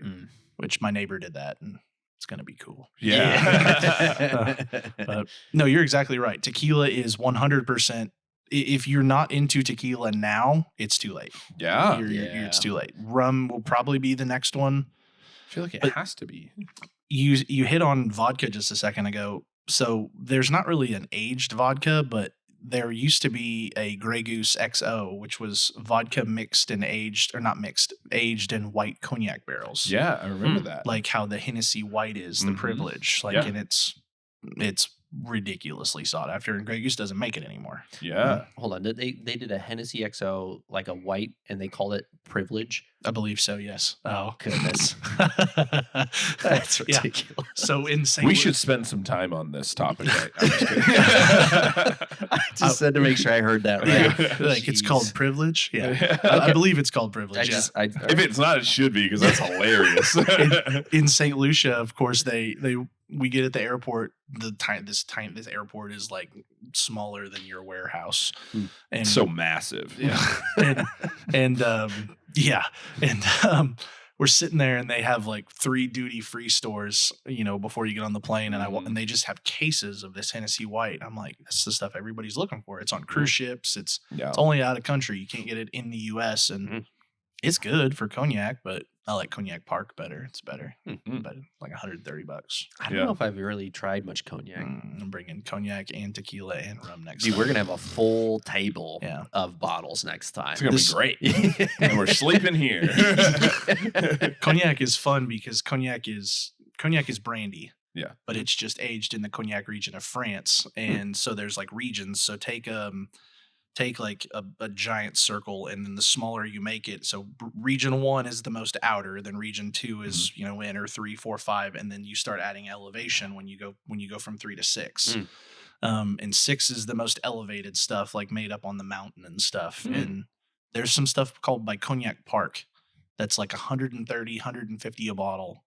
It is amazing. It's considered like a VSOP Grand Champagne, like killer. Wow. No, don't buy Louis the 13th. Get this $140 bottle. It's way better. Yeah. Louis will cost you $4,000 anyway. Yeah. Gosh, that stuff. Does that stuff get allocated, or they just mark it up retail? Yeah. They mark it up retail. Yeah. Of course, the wholesaler only has like 10 bottles on them at a time. There was always the thing I was curious about in the first place of like with bourbon getting more and more allocated. I'm like, why are these companies, distributors, and retailers not just trying to make more? Fake supply and demand curve. That's what I started to learn about that a little bit more. If they limited it a little bit themselves to be able to create more demand. So if they did just start marking it up, it could potentially kill the whole market. Correct. That's crazy. So we have this debate at the store all the time. I love Matt to death, but some people will come in and, Matt's from Michigan, so he's a little bit more abrasive than I am. And he'll be like, if the bourbon drinkers would stop hunting the secondary market stuff, like, and just let it all, sit wayside and not buy it, they won't do this anymore. And he's got a point. Yeah, sure. Yeah. But trying to band everyone together to boycott Blanton's and Eagle Rare and E.H. Taylor, it's never in Stag. It's not going to happen. Mm-hmm. And so we talk about this of like, I'm trying to say this correctly. I don't know. It'll come to me in a minute. I can't think of it right now. Have you guys watched sorry to hopefully not get off too off topic, but have you guys watched that? I'm trying to remember the name of the movie, but the movie that's essentially like a documentary about the Beanie Baby boom. No. It might be called Beanie Boom. I could be wrong. Something like that. But better than Boomy Babies. That might be it too. I can't remember. Different documentary. I think that one was from 1980. Anyway, it's it kind of goes in. It's got Zach Galifianakis as the main star, and it's like actual movie, but it like covers like kind of the boom of that and how they just started to blow up like crazy. Here. Also, this one was delicious. Yeah. That's one of the store picks. Yep, that was the architect. Yeah. Yeah, not to cut you off, Kevin. Anyway, it kind of goes into like these Beanie Babies starting to blow up, and I think what was it, the 90s, and how they legitimately just could not keep up with the demand. So the limited supply just by nature created more demand, and you started seeing secondary Beanie Babies on eBay and stuff like that. And like at least in the movie, they portrayed it as like they weren't even prepared for it and were almost annoyed that they were being sold secondary. But there was a couple of people within the company that realized like, hey, that is what is creating so much. Right.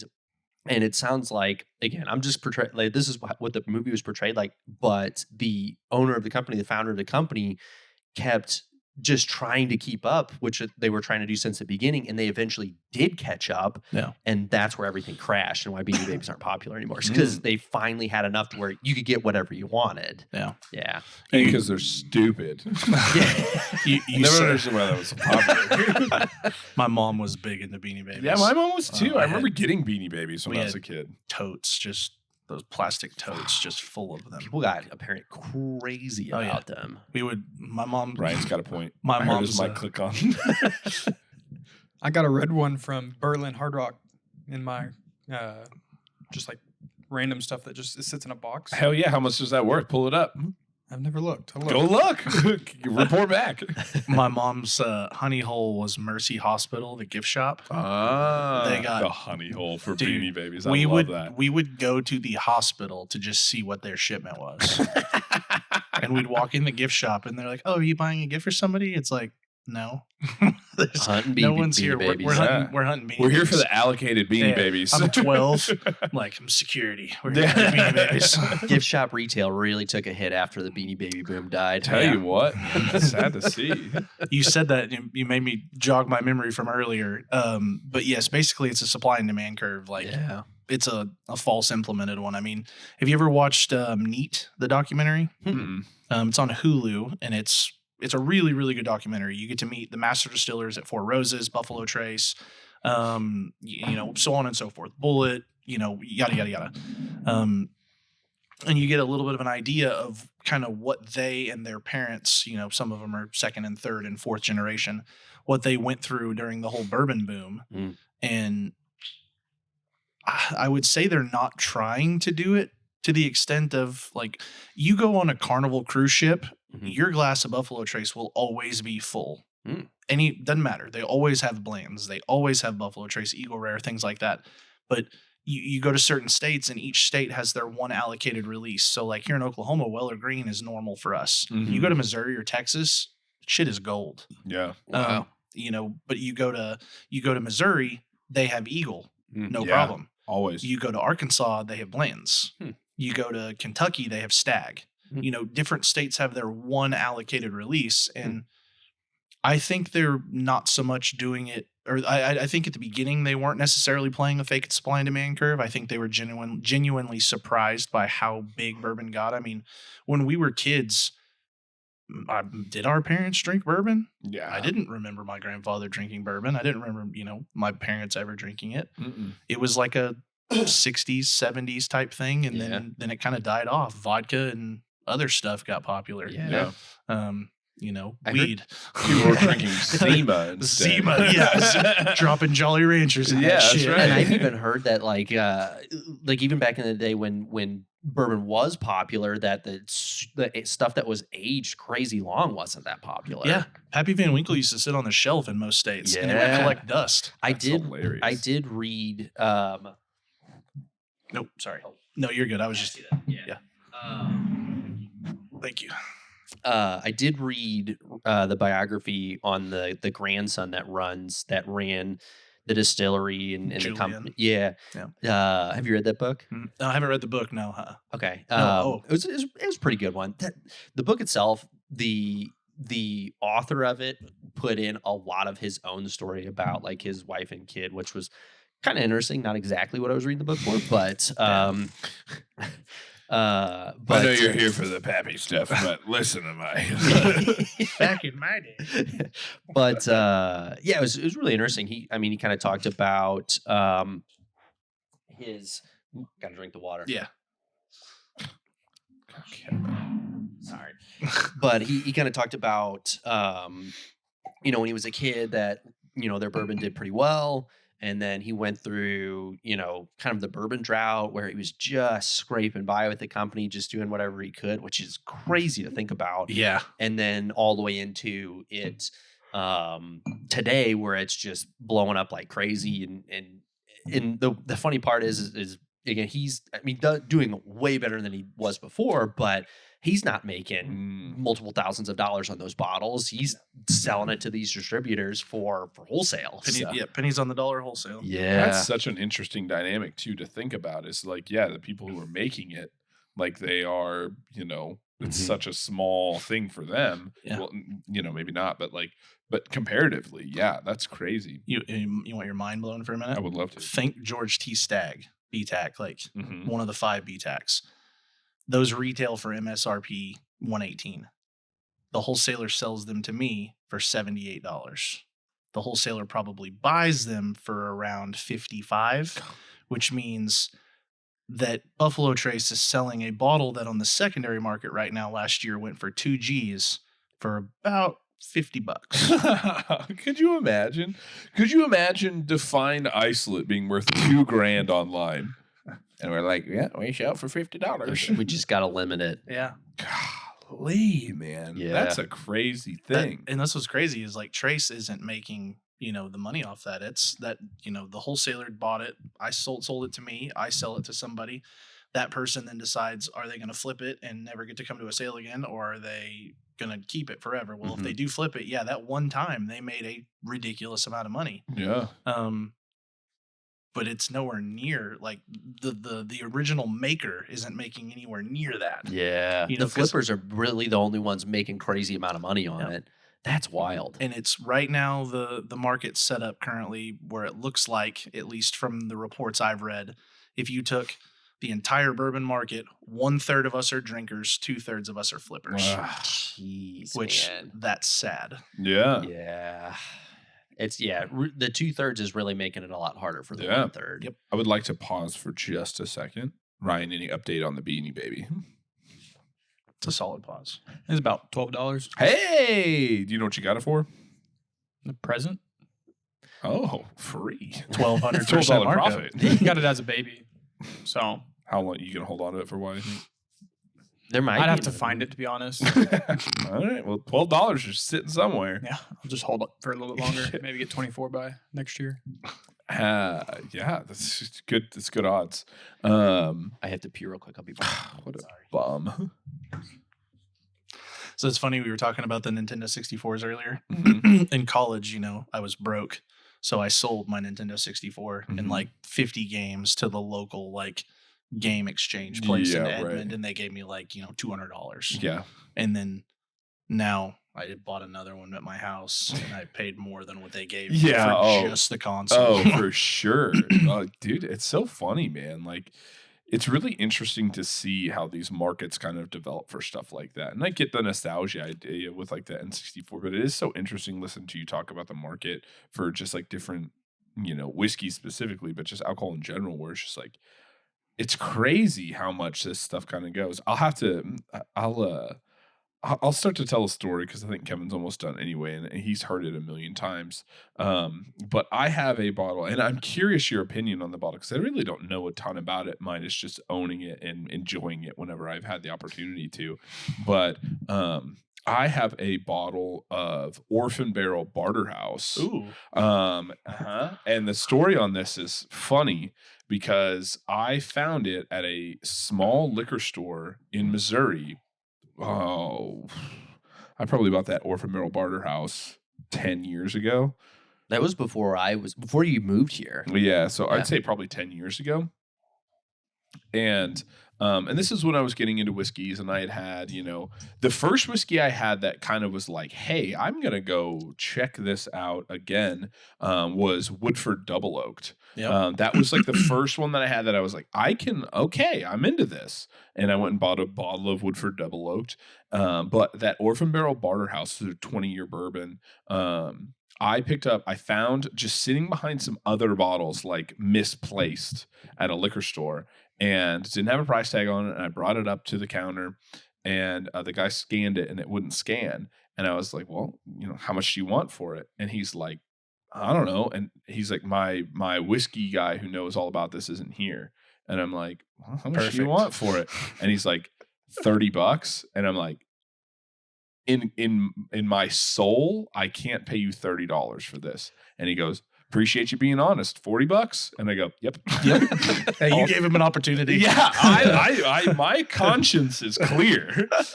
I told him I would pay $40 for it. I told him that I couldn't pay him $30. That was too low. And he said, well, I'll take $40. That's perfect. And I was like, okay. And I still have half that bottle just sitting on my shelf because I've been just barely taking sips out of that once a year. I'm going to look it up at what they go for, but most Orphan Barrel stuff that's over the 20-year age is over $500 a bottle. Yeah.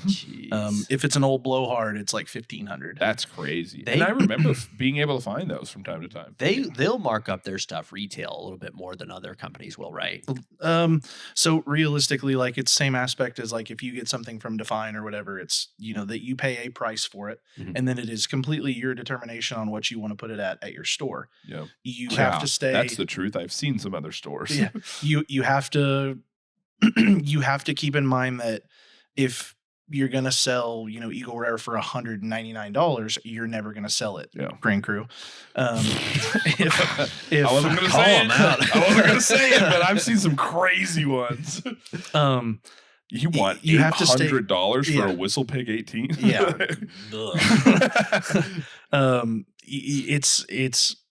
It's completely your decision, and you have to live with what you put it at. And of course, you can always mark it down later, but no, they're about normal. They charge a little more for their wholesale cost of it.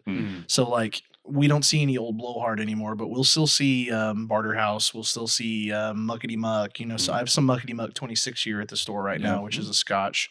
But that's the fun thing about Orphan Barrel is sometimes it's Scotch, sometimes it's American whiskey, sometimes it's bourbon, sometimes it's something else. Yeah. But I want to look up how much that Barterhouse goes for. Would love to. Yeah. Dude, the one thing that's interesting to me, because you'll see these new companies kind of pop up. I gotta feel like again, going back to the company that themselves, the distillers, they're not making the crazy markup that you would assume that they were making on it. But at the same time, it would be really nice if your bottles, if you knew what you were going to make was going to sell instantly. Yeah. Like you were never sitting on anything. Yeah. I gotta assume You'd be happy with that. These new companies are it would be, I feel like, a goal to become allocated. Yeah. To try, and I'm sure there's so many companies trying to do that. Willet is a perfect example. Willet, so you've probably seen their purple tops. I got a bottle from you, actually. Yep. We drank it on the podcast to celebrate opening the warehouse. It's a fantastic bottle. It's so good. Yeah. I've been fortunate enough to have 4 And I have a really good friend who is a purple top hunter. He's got 40. And What? I mean, he does very well for himself. That's not Chandler, is it? No. Oh, No, okay. No. It's a different guy. Okay. He does very well for himself. He's an investment broker, yada, yada, yada. He hunts purple tops. He's made a lot of connections through the United States to where the guys that when he's in that state, he shops with that guy. You know, they're having a party or whatever for that bit for the entity that he's with. He's spending $5-6 grand with them. Mm-hmm. So when he's like, hey, if you ever get a purple top, let me know. Yeah. And so he sent me a Makes picture sense. the other day, and I think I've got it still. I think I do. Anyways, he has 40. And That's so wild. I was bugging him the other day. I was so hyped to get one. Yeah. Do you remember what the name of it that you got was? Was it Whiskers on Kittens or Roses on Petals? Or Raindrops on Roses. Raindrops on Roses. Yeah, Yeah. that's a good one. Yeah. So I texted him the other day and I said, hey, I really want to get a hold of a Whiskers on Kittens because it was one of the best 9 years, I believe, that I have ever had. And that's right. You got the Whiskers on Kittens and the Raindrops on Roses. And I got the Raindrops and Chandler got the Whiskers. Yep. Did he go through that bottle already? Oh yeah, it's gone. We drank half of it at one of my clay pigeon shoots. This is the picture he sends me. He's like, yeah, I've got a few. I can swap you. And I'm like, dude, what? That's just in that picture. Those are all the Whiskers? Those are all different. He's got two okay. Whiskers on Kittens, but just in that picture, he's got 1, 2, 3, 4, 5, 6, 7, 8. He's got 8. Those Jeez. average, retail Yeah. 270 to 380. This I don't know what the 17 year goes for, but that one's I Oh, would assume gosh. expensive. Yeah. Sure. But secondary, even Yeah. the 6 years go for 500 to 700 a bottle. Yeah. Crazy. He's probably got secondary market valuation wise close to 15 to 20 grand just in purple tops. Oh, I bet. And anyway, I love that Whiskers on Kittens. And That the Raindrops on Roses, the Purple Top Willet, I think is as of right now is probably my favorite bourbon I've ever had. Yeah. yep, I have another now I have another bottle to bring next time. I've got a 10-year I'm going to bring. Hey. This land is our land, and then it's either that one or it's another one. It's a Freedom one. But to go back to the Willet discussion, yeah, Willet has recognized basically create that fake supply and demand curve, or they're just allocated. Sure. And they'll do X amount of barrels of their purple top age, and when they release them to the state will get 1 to 2 barrels, sometimes 3. So like this most recent release, they got 4. There was a 9-year rye, a 9-year bourbon, and then 2 10-year bourbons. And so for the allocation sale, we had 2 ryes, 2 9 years, 2 of one 10-year, and 2 of another 10-year. And that's the most Willet I've ever seen in one place at one time. Jeez. And then I just found out today, believe it or not, that I've got a case of purple tops coming. So I don't know what year they are, but it's the newest release. So Yeah. I'm sure they're all good. I'm curious, and I'm sure maybe some of our audience might be too. How many bottles typically yield from a barrel? Between 140 and 220 to 230. So you're essentially saying like the state of Oklahoma gets ballpark 800 bottles total. Yes, if they do multiple releases. So, but that was also just for that quarter. Yeah. So every quarter there's a Willet drop. Yeah. So four times a year. If they only drop one, you're talking about the entire state would see, we'll call it round number's sake, 175. So then of that, amongst everyone. now factor in that 66% to bars Yes, and restaurants and 2/3 to bars. 33% to Yeah. retail stores. Jeez. That's why they're so hard to find. crazy. Did Did you find a secondary price for that Orphan Barrel Barter House? Yes. Hmm. What do you think? I have no idea. So man. I skewed it and I looked at like 12 different prices. Now I looked all internet, just Yeah. to be fair. I didn't look secondary. The cheapest I found was $529. Wow. The highest I found was $1,400. Jeez, dude. That's crazy. That is a bottle I've sat on for a long time. I rarely take anything out of that, but it's still got a decent amount in it. But yeah, it is a special occasion. I would say that I'm not a bottle finisher. I just don't feel like I hate throwing bottles away. Yeah, I never finish bottles. I threw a Weller single barrel the other day and I wanted to cry. Yeah. I finished Kevin's bottles, but not mine. Wait, oh yeah? Dude, that was one of like 3 bottles I've ever finished. I've Yeah. got, I don't even know how many bottles between all the bourbons, ryes, scotches and tequilas now. We did finish on the very first podcast. We finished the Stag Junior only because I had a second bottle ready to go. Just showing it off that day. That's true. You two are going to be happy to know that Stag is now going to start becoming pretty plentiful. Oh, So Stag is no longer now only a Christmas release. I've already gotten 2 releases this year. Wow. For the first sale, we had 6 bottles. This sale, we have 4 currently, but I'm trying to get 6 more to make it 10. Dang. But it's not Stag Junior anymore either. It's just Stag. right. Yeah, I've seen So that. my dad will be happy about that. That's his favorite. Yep. If you find another Stag Junior bottle, you may want to save that one for you and your dad or something. Mhm. Because Yeah. they're done making the juniors. Is it like a different distiller now? Nope. It's well, yes. So you're correct. Yes. Okay. I apologize. It's before I actually had to look all this up last year when it was happening, but if I remember correctly, it used to be a Stitzelweller product. I need to look it all up because I'm not going to remember the story correctly.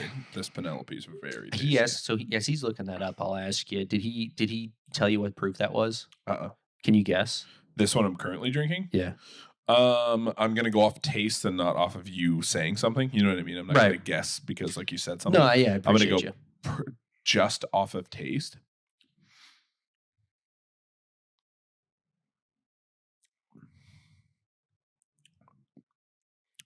I'm gonna say 105. 05. I don't even remember. I'm gonna have to look at Oh, I know what it is. It's 110. 110.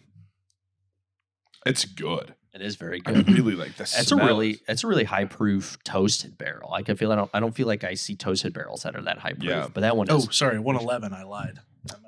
undersold it. this guy. I'm gonna hide that. I wanted to hide that one real quick. The What Architect. was the one before the Architect?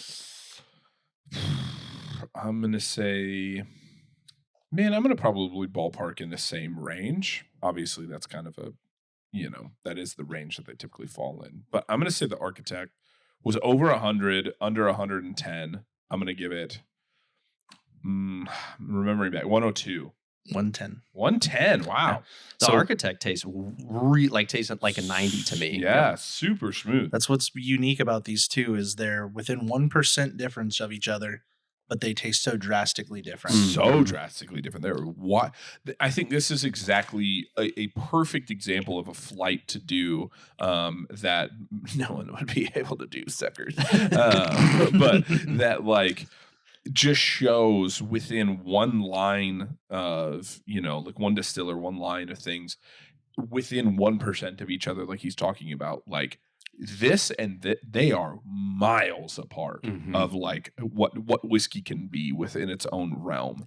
And that's such an interesting aspect to this as well. Cause again, these things aren't flavored. Like you're not adding cookies and cream flavor to it, like a protein or something like that. This is just what yields from the barrel and what they do to the barrel to get this kind of, and their ingredient or their mash bill that they're making, like all those kind of things, obviously, the ingredients are going to make a difference, but it's so crazy how interesting these things can be and how different from each other they can be from such subtle changes at times or things that Yeah. look like the same process. What kind of impressed me was when I went to New Jersey to the Penelope distillery, it made me think a lot about like what you went through and kind of what I went through of you start something, and when you start something with your own, your own dollar, and you grow it and grow it and grow it, and then you don't really understand what it could become, and then one day you have 3 stores and a Mhm. warehouse and are doing very well for yourself. And if you went to Penelope in New Jersey, you would feel the same thing. Like, I'm not knocking on them by any means when I say this, but their distillery is the smallest distillery I've ever seen. Mm. It's smaller than your warehouse right here. Wow, That's good wild. for them And now for how that popular they are. They Yeah. pump out their white label 4 grain and their red label barrel strength. They made it in Bardstown. Everything else is made in Roselle, New Jersey. Mm. And I mean, like Rio had just shipped out the day before I got there. I was so pissed. They had 700 cases, and I'm like, I want a Rio barrel. They're like, it's not up this year. I'm like, damn it. Yeah. And I asked for Tokai and all the other stuff. But anyway, like it is a very small, it's not even this long. It's maybe half the length of your storage, but it is 2-story. Mm. And these guys are in there making fantastic whiskey. They Yeah, are. good And- for them. And toasted specifically is just a secondary toasted barrel that really gives it that unique difference. Of course, mine specifically is a Char 5 heavy stave at 111 proof, which before mine, I had not seen one above 107 or char above a char 5. It had all been char 4s. And then George's Liquor down in the city, he got a barrel at December time. That's how I found out about it. I was like, this dude. And so then I got my 2 barrels. And the same time I got my 2 barrels, Mahogany got their architect pick. And so, I mean, they're few and far between when it comes to Penelope store picks, but I think that's why Luxco bought them so quickly, is because for as small of an operation, I mean, it was only $100 million to buy them. I probably noticed that there, because I feel like I'm starting to see Penelope like pop up on the bourbon pages. And, you know, I'm paying attention. I started grabbing bottles as soon as like I saw it, and I tried, and I was like, ooh, this is good. And then it was like, started to really see it take off, and I'm like, man, I gotta get. I'm not gonna do the same thing that we've talked about so many times, and that is us when we used to be able to get Stag Junior just off the shelf, like wherever we went. Or I always tell the story of I was back in Missouri one time, and not the biggest loss in the world, that's for sure, but still definitely compared to now was walking into a liquor store in Springfield, where I'm from, and them having literal and this was less than 8 years ago, so probably 6 years ago, I would say, if I had to guess, walking in, and they had a display of Blanton's that was 6 cases tall, and it, you know, triple rowed on the shelves, and as many bottles as you could buy for $40, you know, as many as you wanted. And I remember just looking at it and being like, man, I don't have a bottle of Blanton's, and those are pretty cool. You know, I've heard a lot about them. I haven't had it yet, and I'm like, I'll be able to find it, and walked away and didn't buy a single bottle. And then it was like, within no time, it was like a ghost town of like ever being able to find it again. Oh yeah. My dad, if my dad has one regret in life, it was when we were in Big Sky, Montana for a ski trip, and we were getting lunch somewhere, and then little girls were wanting to go check out a store. So him and I just walked into the liquor store across the street, and we walked in, and there was an entire row of Stag Junior. So like 6 of them, so probably full case. And I was like, oh, cool. Yeah, they got the Stag Junior. Like, you know, that's stuff that you like. And he's like, oh, yeah, that is really cool. He's like, yeah, I'm sure I can find it back home. Never found it on the shelf ever again. Yeah, and that's how it goes. He's like, he's brought this up so many times. He's like, I should have bought every single bottle and shipped it back home. He's like, it is like, no joke, probably his biggest regret. But that is how it is, man. Like, I think anybody who's been doing bourbon for a while now has a story like that, where it's just, it is what it is. You know, I have 2 ends of the spectrum. I have, you know, leaving behind, you know, I could have made I could have had every letter, you know, I could have picked through the bottles and found every single letter of like Blanton's tops there if I wanted, you know.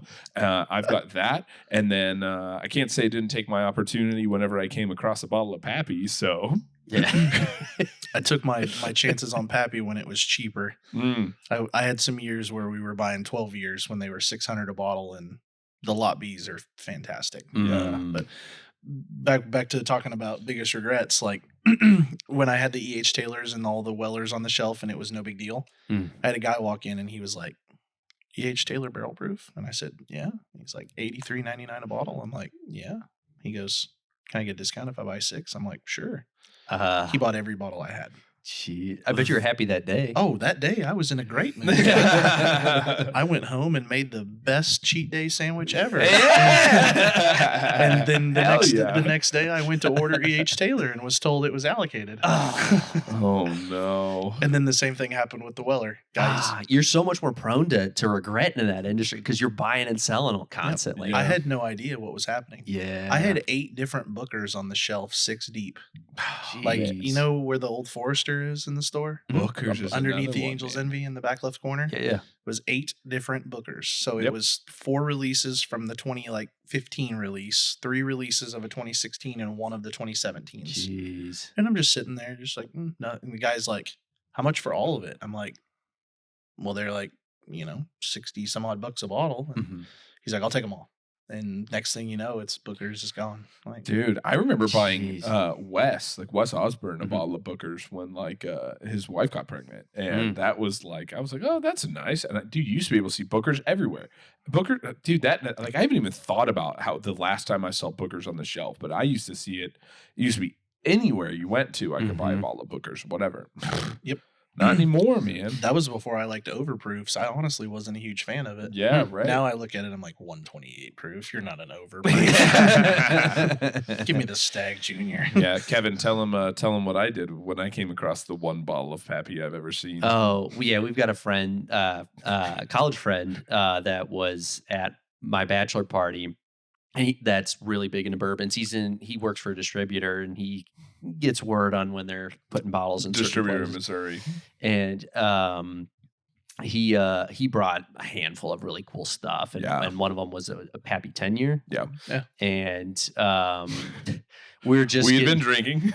yeah, we've been drinking a little bit. That's when I knew I would be able to ask this question, was once we had been drinking. And I know when he asked, it was ha ha, I'm just joking around, but what are you gonna say? Kind of Yeah, like if question. you're gonna say yes, then I'm gonna do it. He was like, dang, like Pappy, man. He's like, that's so cool, man. He's like, dude, I can't wait to try a little bit if you're, up to share it, because obviously you brought it. He's like, Right. can I take a tuggy? So there's a picture of me just taking a tug off of a Pappy bottle. He's That's only ever had awesome. one chance to do that. Yeah, I mean, hey, you gotta kind of do You it. got to Yeah, do yeah. it.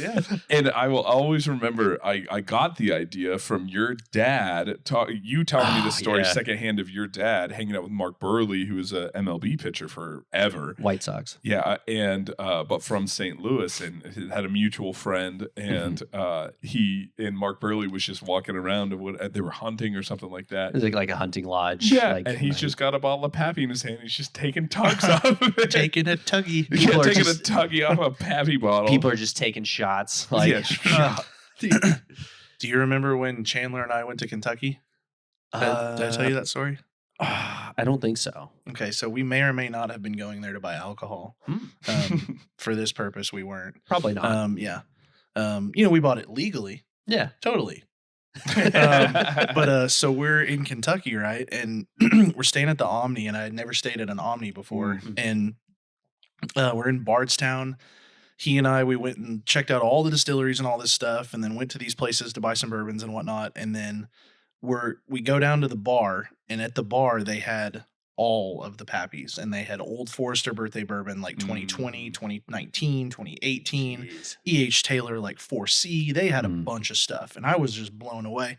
And I looked at Chandler and I said, dude, this is going to be an expensive night. And our meal alone was like $500. Jeez. But we ate like kings, like Yeah. steak and lobster Yeah, and scallops. And the bar tab was $1,500. Yeah, that's what I'm talking about. We had I had 7. My bar tab was $1,500. His was 11. And I had 7 and he had 5 different glasses of bourbon, like, ounce and a half pours, more Yeah. than this. But Yeah. that was where we had the 15-year rye, the 20-year, the Old Forester 21 birthday batch, the 4C E.H. Taylor, Old Carter 27-year. Mhm. I mean, just some absolutely amazing bottles that I was never going to see again. And Yeah. I'm like, company expense? Yeah. Yeah. But yeah, that was a good time. So I know what Yeah, you're talking you about. gotta take You advantage. got to take advantage. We of had that. one time, funny enough, at Whiskey Cake here, where like you and I were drinking and getting dinner one night, and we were ordering some different bourbons, and we were kind of going through the list. And the bartender, I don't know if he was just mucking us up or whatever, but he was like, "Hey, we've got something that's not on the menu, but you guys seem to be into bourbon, so I wanted to at least offer it to you." And I remember them not charging a bunch for it. I think we paid like $14 or something. It was like under that. 20, I'm pretty sure. Yeah, for birthday. Oh, And we're damn. like, Mhm. and this was years ago, and we're Yeah. like, and I was like, yeah, sure. And he's like, yeah, we've got like a little Force birthday. And I'm like, oh yeah, we'll be trying some of, because I was drinking like Old Grandad and like random stuff like that. Don't Like, sleep on old. oh, I'm Granddad. not. I've got 14. I've got $5 of Old Grandad right now, and like I'm a fan. But it is, it was one of it's those. going allocated, by the way. too. Really? Yeah. I knew it. That's why I have it. Jeez. It's not going to be. anything that's a Glazier's product, if they have an opportunity to, Yeah. the Glazier's family doesn't know me, but Yeah. if they have an opportunity to make money to get you to buy more stuff, they're going to. Yeah. Mhm. They're a multi-$100 million family for a reason. Yeah. And that's but yeah, that was I remember him pulling that out for us and I was like, "Oh wait, I was expecting you to like not actually kind of like hook us up with something legit, but that's something legit. Like Very I'm Yeah. in." Oh, I definitely didn't get hooked up on legit prices. I was they like, knew what they had. I was sitting there going like, the average price. Damn it. Yeah. What do you think? Because, dude, I remember JOB by my house in Springfield, and Probably this is say the Tokai. Is that what it's the Tokai? Tokai, yeah. Tokai. That's right. That's the one you want. That's the one you want. Yeah. The JOB was a whiskey bar near my house in Springfield that I lived, and I'm curious what a pour would cost now because this was 10, 11 years ago. So this was something that like probably 10 years ago. So it wasn't quite as big of a deal as it is. Definitely not as big of a deal as it is now. But I remember him charging $110 for an ounce and a half of Pappy 23 at the time. That's a deal. Right. And I feel like today's prices, that's something totally different. Yeah. Have you guys been to the Hamilton over off 122nd in May? Mm-mm. We've talked about going. It's one of the places that I put whenever we've gone to dinner before of a place that I wanted to go check out with you. So Company Christmas. I had a couple people tell me about the Hamilton before I really ever went over there. The Hamilton gets a really, really good selection of bourbon. Shout out Nice. Hamilton. Yeah. And It's right over by Kenny Time. Paycom. So Oh, North okay. Town. Yeah. Yeah. 2 Christmases ago, they had every Weller, Whoa. all that's of them, cool. and they were $20 a pour. Whoa.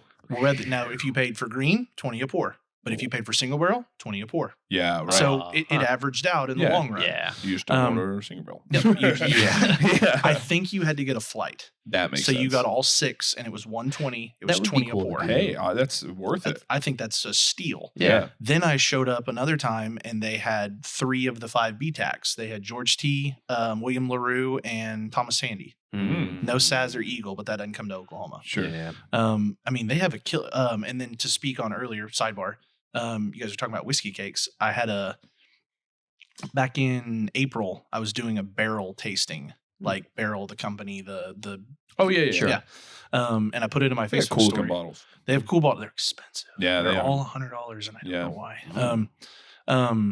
Anyway, we were doing their gray labels, which are like $180 a bottle, and we're doing their gold labels, which are $500 a bottle. Mhm. And we were there, and we get done with the whole thing, and I'm walking out, and what caught my eye, it's funny, I thought of this when you were talking about Willet earlier. They had a purple top, and I was like, oh, what's that one? And he's like, oh, it's 35 a pour. I'm like, gimme. Yeah. Deal.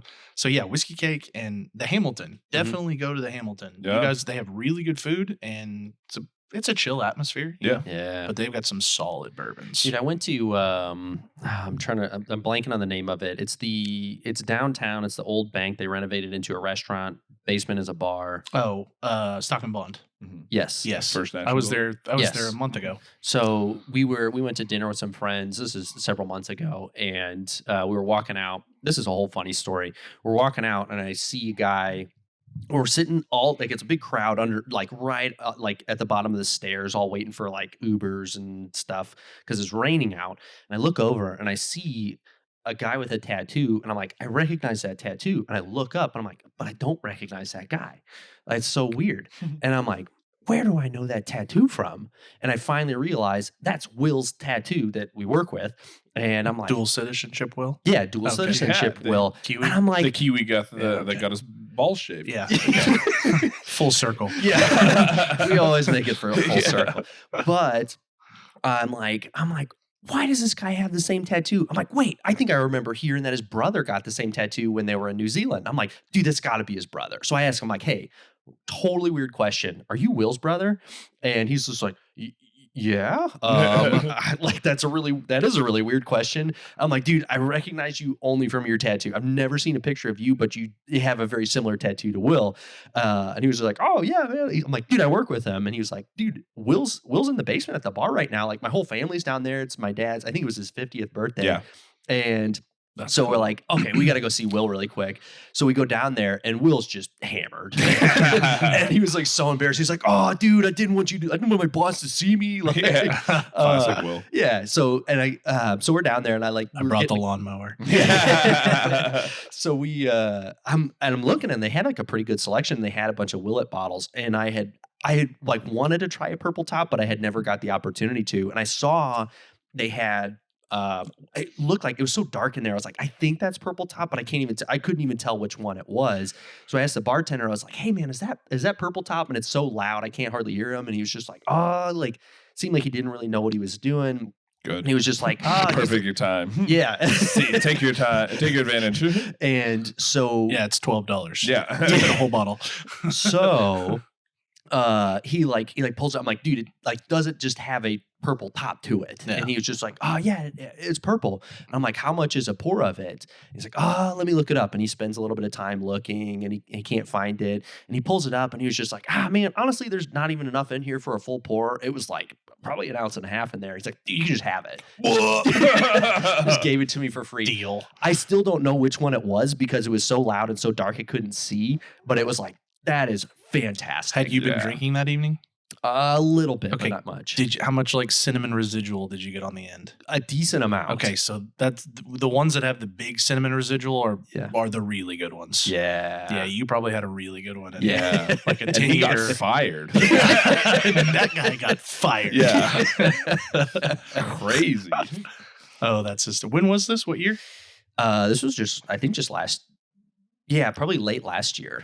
You might have had a Whiskers on Kittens, It might have which been. is the one I'm hunting for. Dude, Yeah. it was Crazy. it was a pretty big cinnamon bomb, I would say. Yeah. That I remember when I got that Whiskers. You got the roses on petals, Mhm. and Chandler got the Whiskers on Kittens, and somebody else got the other one.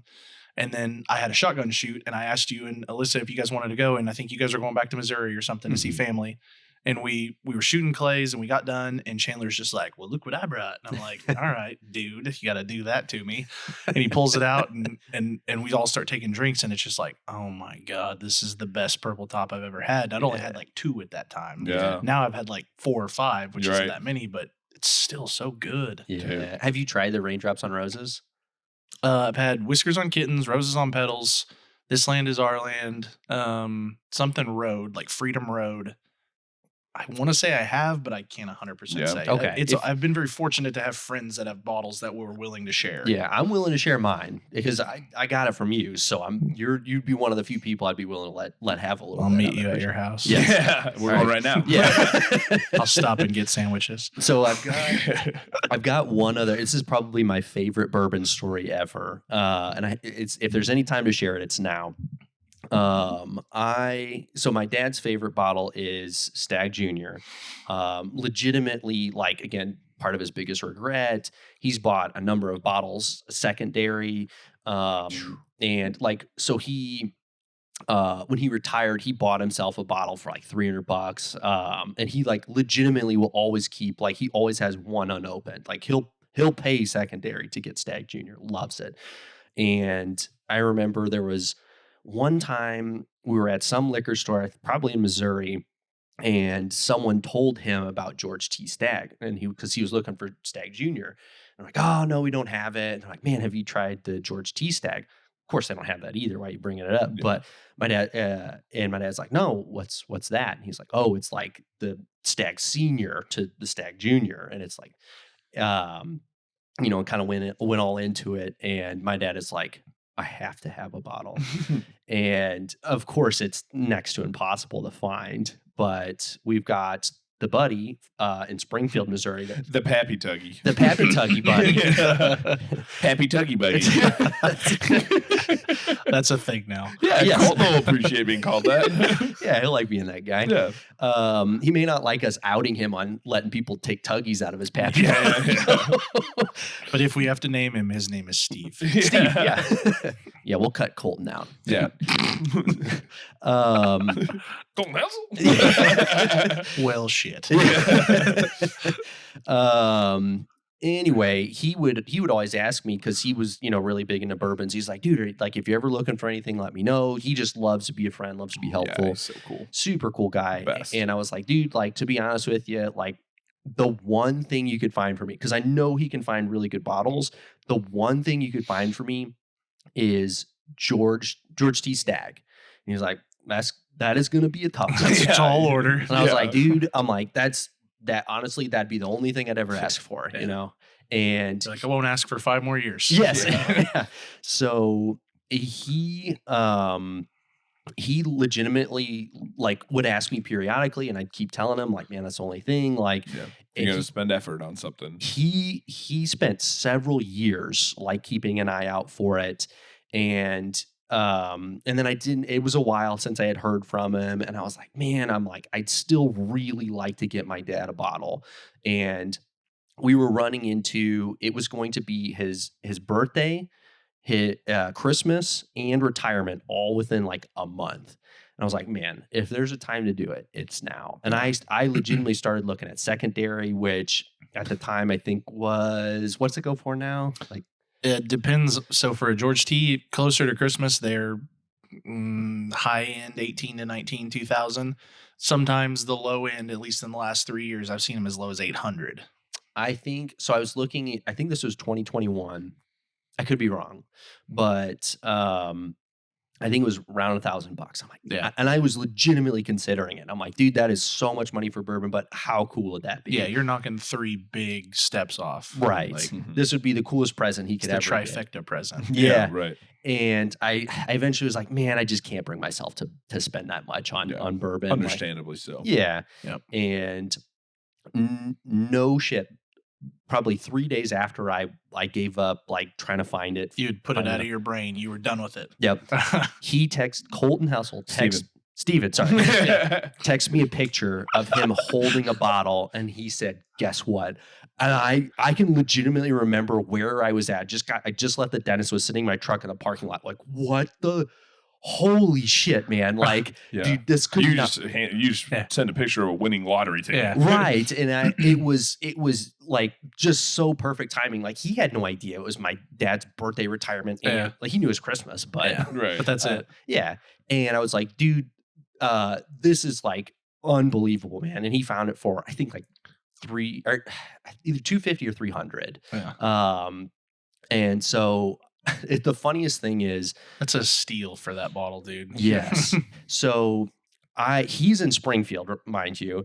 So, and I wasn't going to be able to make it home for Christmas that year for most likely the store. We would take turns on who was working for holidays or around holidays. So Alyssa and I were in Oklahoma City still. So my sister and her fiance Corey had to pick it up on their way in Springfield, like in the middle of the night, stopped at some guy's house. They had no idea. They gave him a bottle. And I'm like, please be careful with it. Like, don't just throw it in your car. Yeah, this is... How did that conversation go? I need you to stop by these people's house and pick up a package for me. I swear it's nothing illegal. My sister's pretty down for it. She's not a rule breaker a whole lot herself, but I feel like I can talk her into some stuff. So he also just, again, to give a shout out to Colton, he also Steven. We're gonna have to cut a lot, right? Yeah. He also threw in a bottle of Stag Junior as well, because he's like, dude, I know you like the bottle. He's like, that's nice of him. Like, Merry Christmas. And so they take the George T back to St. Louis. My sister sends me a picture of it, and I'm like, I still can't believe this. Yeah. And so on Christmas morning, this is the part I want to hear. Yes. Yeah. My dad is not a very emotional person. He doesn't show a lot of happiness, sad. But Kevin grew up getting handshakes for his birthday. Yep. My dad's a big handshake guy. So I think my mom listens every once in a while. I think she'll find that funny. Yeah. Hi, Mom. So we're FaceTiming as we're all opening up presents. And I'm like, hey guys, like I had let like obviously Anna and Corey know. I let my mom know as well. And it's like, I think they kind of know, but not really. Yeah. But I'm like, you have to let me know when he has the present. Like, give me a signal or something so I know. And so they hand him a bag and they were like signaling me. And I was like, okay, cool. And he reaches into the bag and pulls out the bottle of George T. Stagg, and just no emotion at all. Just pulls it close to his chest and doesn't say anything for probably 5 minutes and just hugs the bottle. That's what happened when you were born, too. Yeah, literally that. No, it didn't happen when he was born. That's what we're talking about. No, you're right. He got a handshake. Yeah. Welcome to the world, boy. Nice to meet you. My name's Tim Wilhite. Best of luck. Yes. It's going to be a long 18 years. So the two funny parts about this is one, he has still not opened that bottle. Two, it was probably 3 years before I actually physically saw the bottle. He's kept it in his gun safe for forever. I think he had it in a cabinet one time. And there was one time some firemen had to come over because of a smoke alarm going off. And one of them was like, "Is that George T. Stagg?" And my dad's like, "Put it away." Yeah, put it in the safe. I will hurt you. Yeah. Oh yeah. This is actually a really good question. So when you get a bottle like that, like your dad gets a bottle like the caliber of George T. Stagg, or you get something like that, or you get something like that, how long till you open it?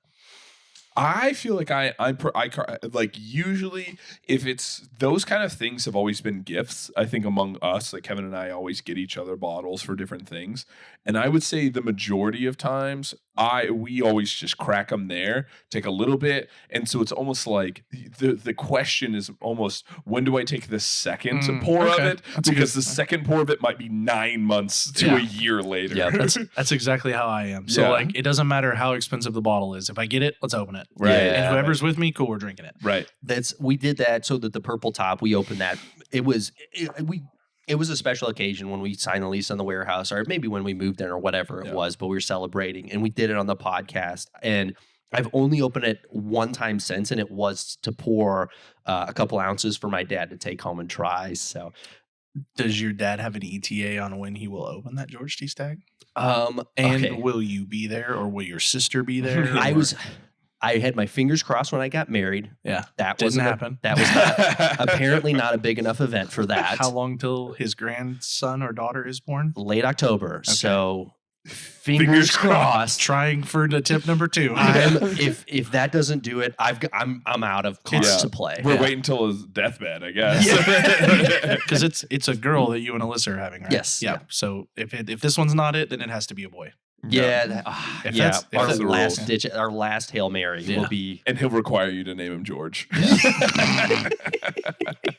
or Tim Jr. Yeah, or Staggy. Yeah, that's too funny. That's awesome. We're on refills of our faves. Yeah, we are also over 2 hours. Oh, are we? Yeah. Oh, yeah. You guys weren't joking. It flies. It flies every time, man. Every time. Crazy. I can keep going. Yeah. That's how it goes, man. Yeah, I don't want to keep anybody that needs to go. Yeah. So like, there's no hard time limit, but maybe we try and wrap it up. I want to hear a little bit more about these store picks before we wrap it up. Like, how does that work? Because I feel like every time you've got a store pick, you sell out of it because it's good stuff, man. But like, what's stopping you from getting just tons of store picks and like especially the really sought after bottles? So there's going to be a little bit conflicting on this because of how many things I've called out. But so basically stopping me from just being Byron's and getting every store pick under the sun, whether it tastes good or not. You guys don't have to answer that. I won't. Yeah, it's just me, Blake. Don't worry, Blake. It's me that said that. So anyway, yeah. I think that one was my favorite, the toasted. There's some, when it comes to store picks, there's 2 avenues you can go in.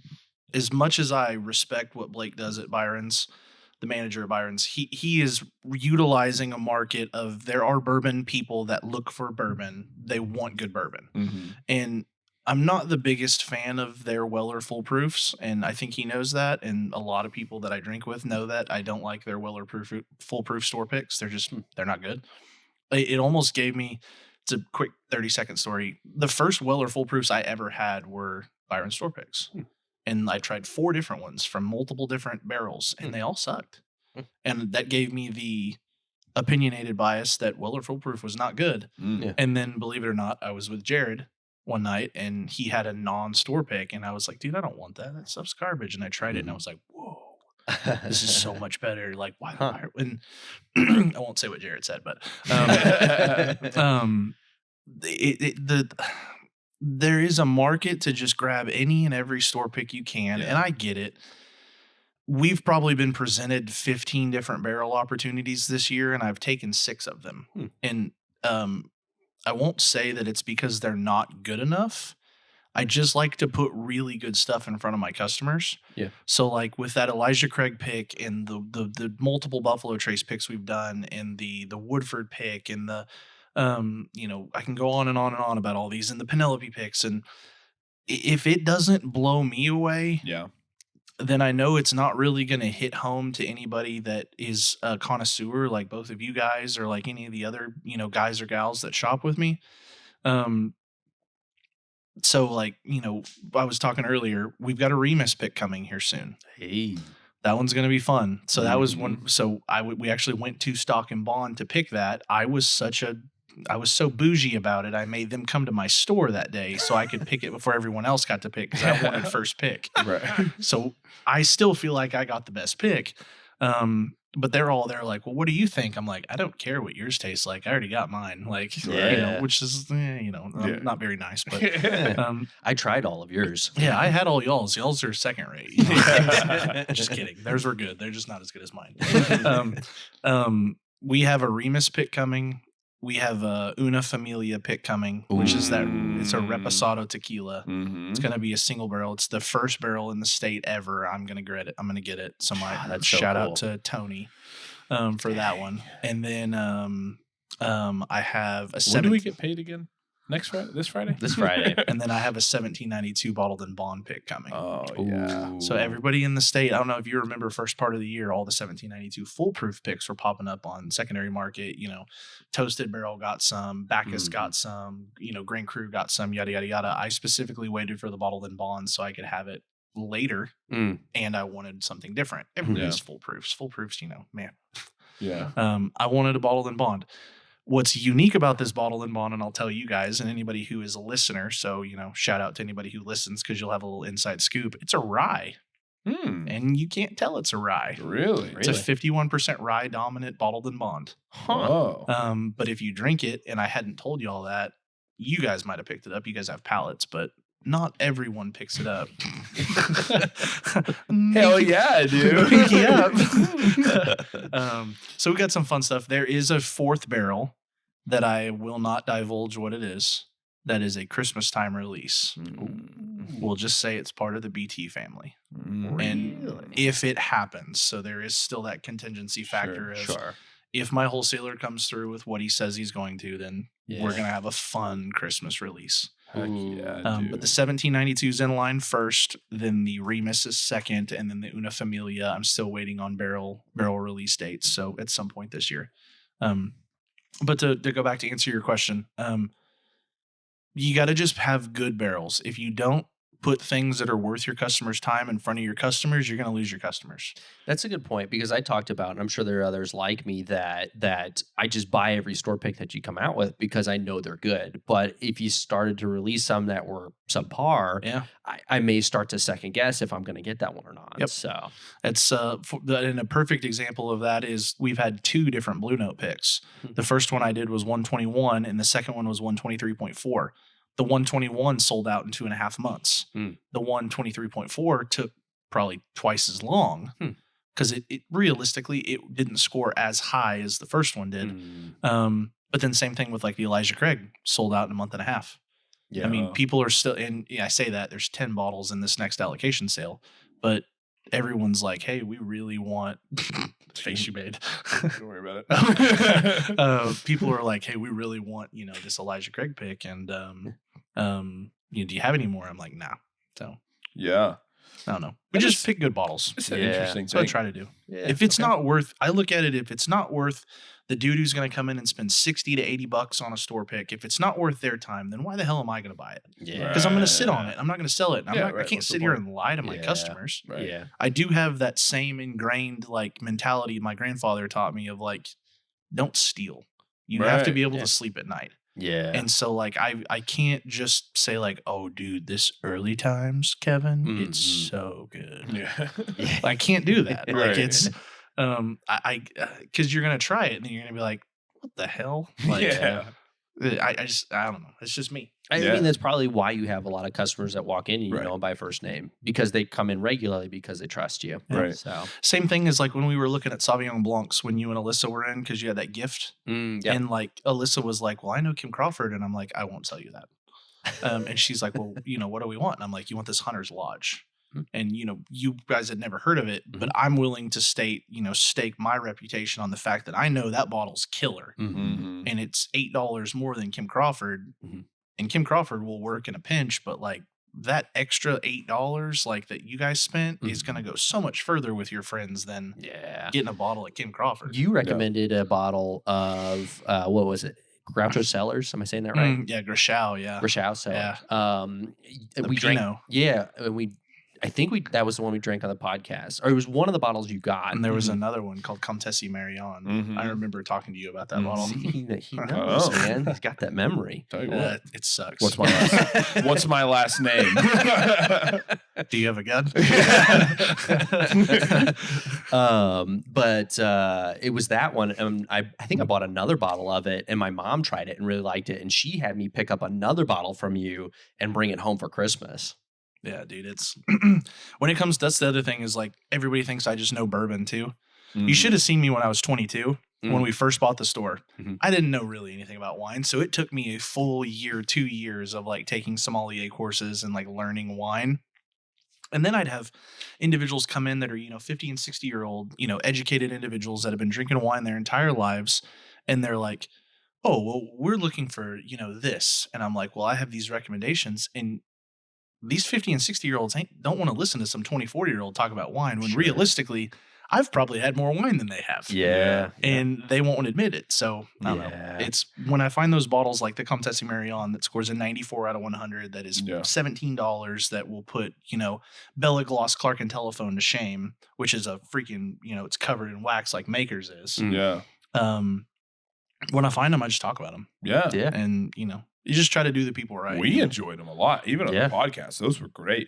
There's people that come in all the time and they just they want really good bottles, and I get it. You always want to have a good bottle, it's an understanding, but you don't always want to pay some stupid price point. Right.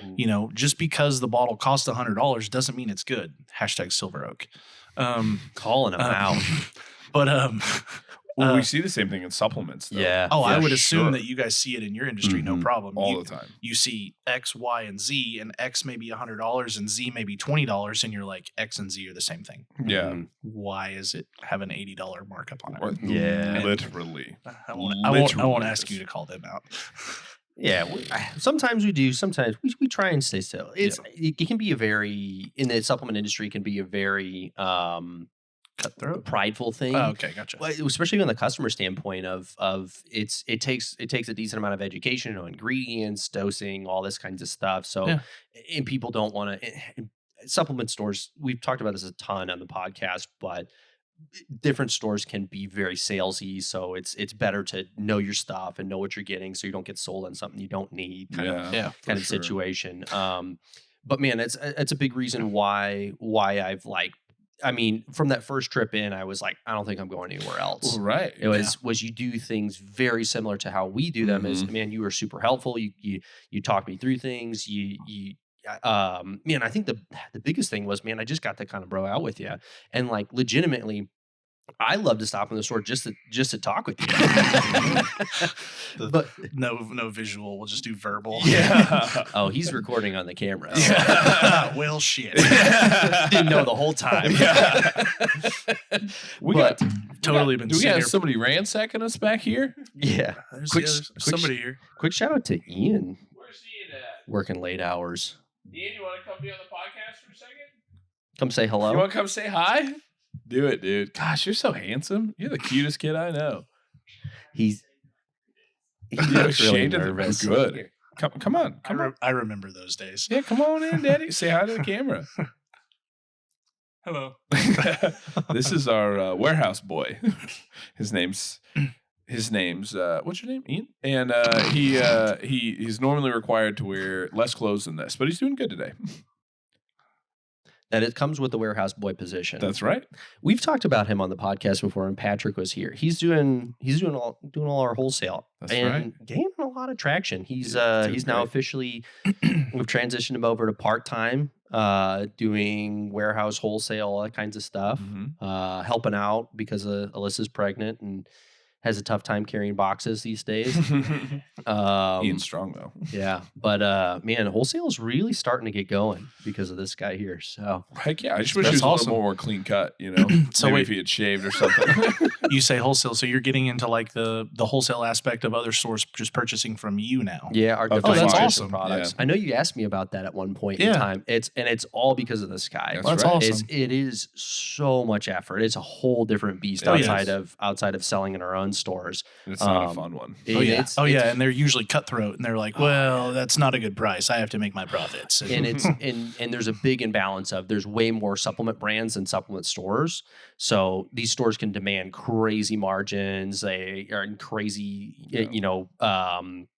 just different things that they need to be able to Yeah. make it work. And That's Right. interesting, though. You're technically gathering information by doing that. true. So you're, all right. I won't say anything else. No, you're good. But I mean, we notice it ourselves, man. We get tons of brands calling. It's just Yeah. like, man, like we get if you can't do the best out of the 100 brands that have called us this year, like Yeah. what's the point? Yeah.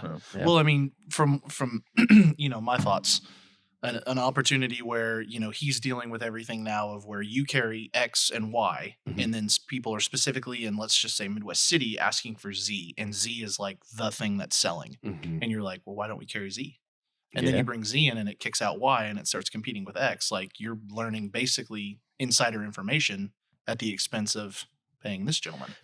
I know he follows pretty much every other supplement Dude. retail store that has an Instagram page in the country. Literally. Every time I come across one, That's I'm a like, lot. and I'm like, followed by Ian Hickman. Yeah. I'm like, all right. Like, Yeah. oh, Ian. That should be a task by the end of the year. We need to see what your increase is percentage wise, of how many more stores you follow. You can't follow Your pay- anyone else except stores. No your- girls.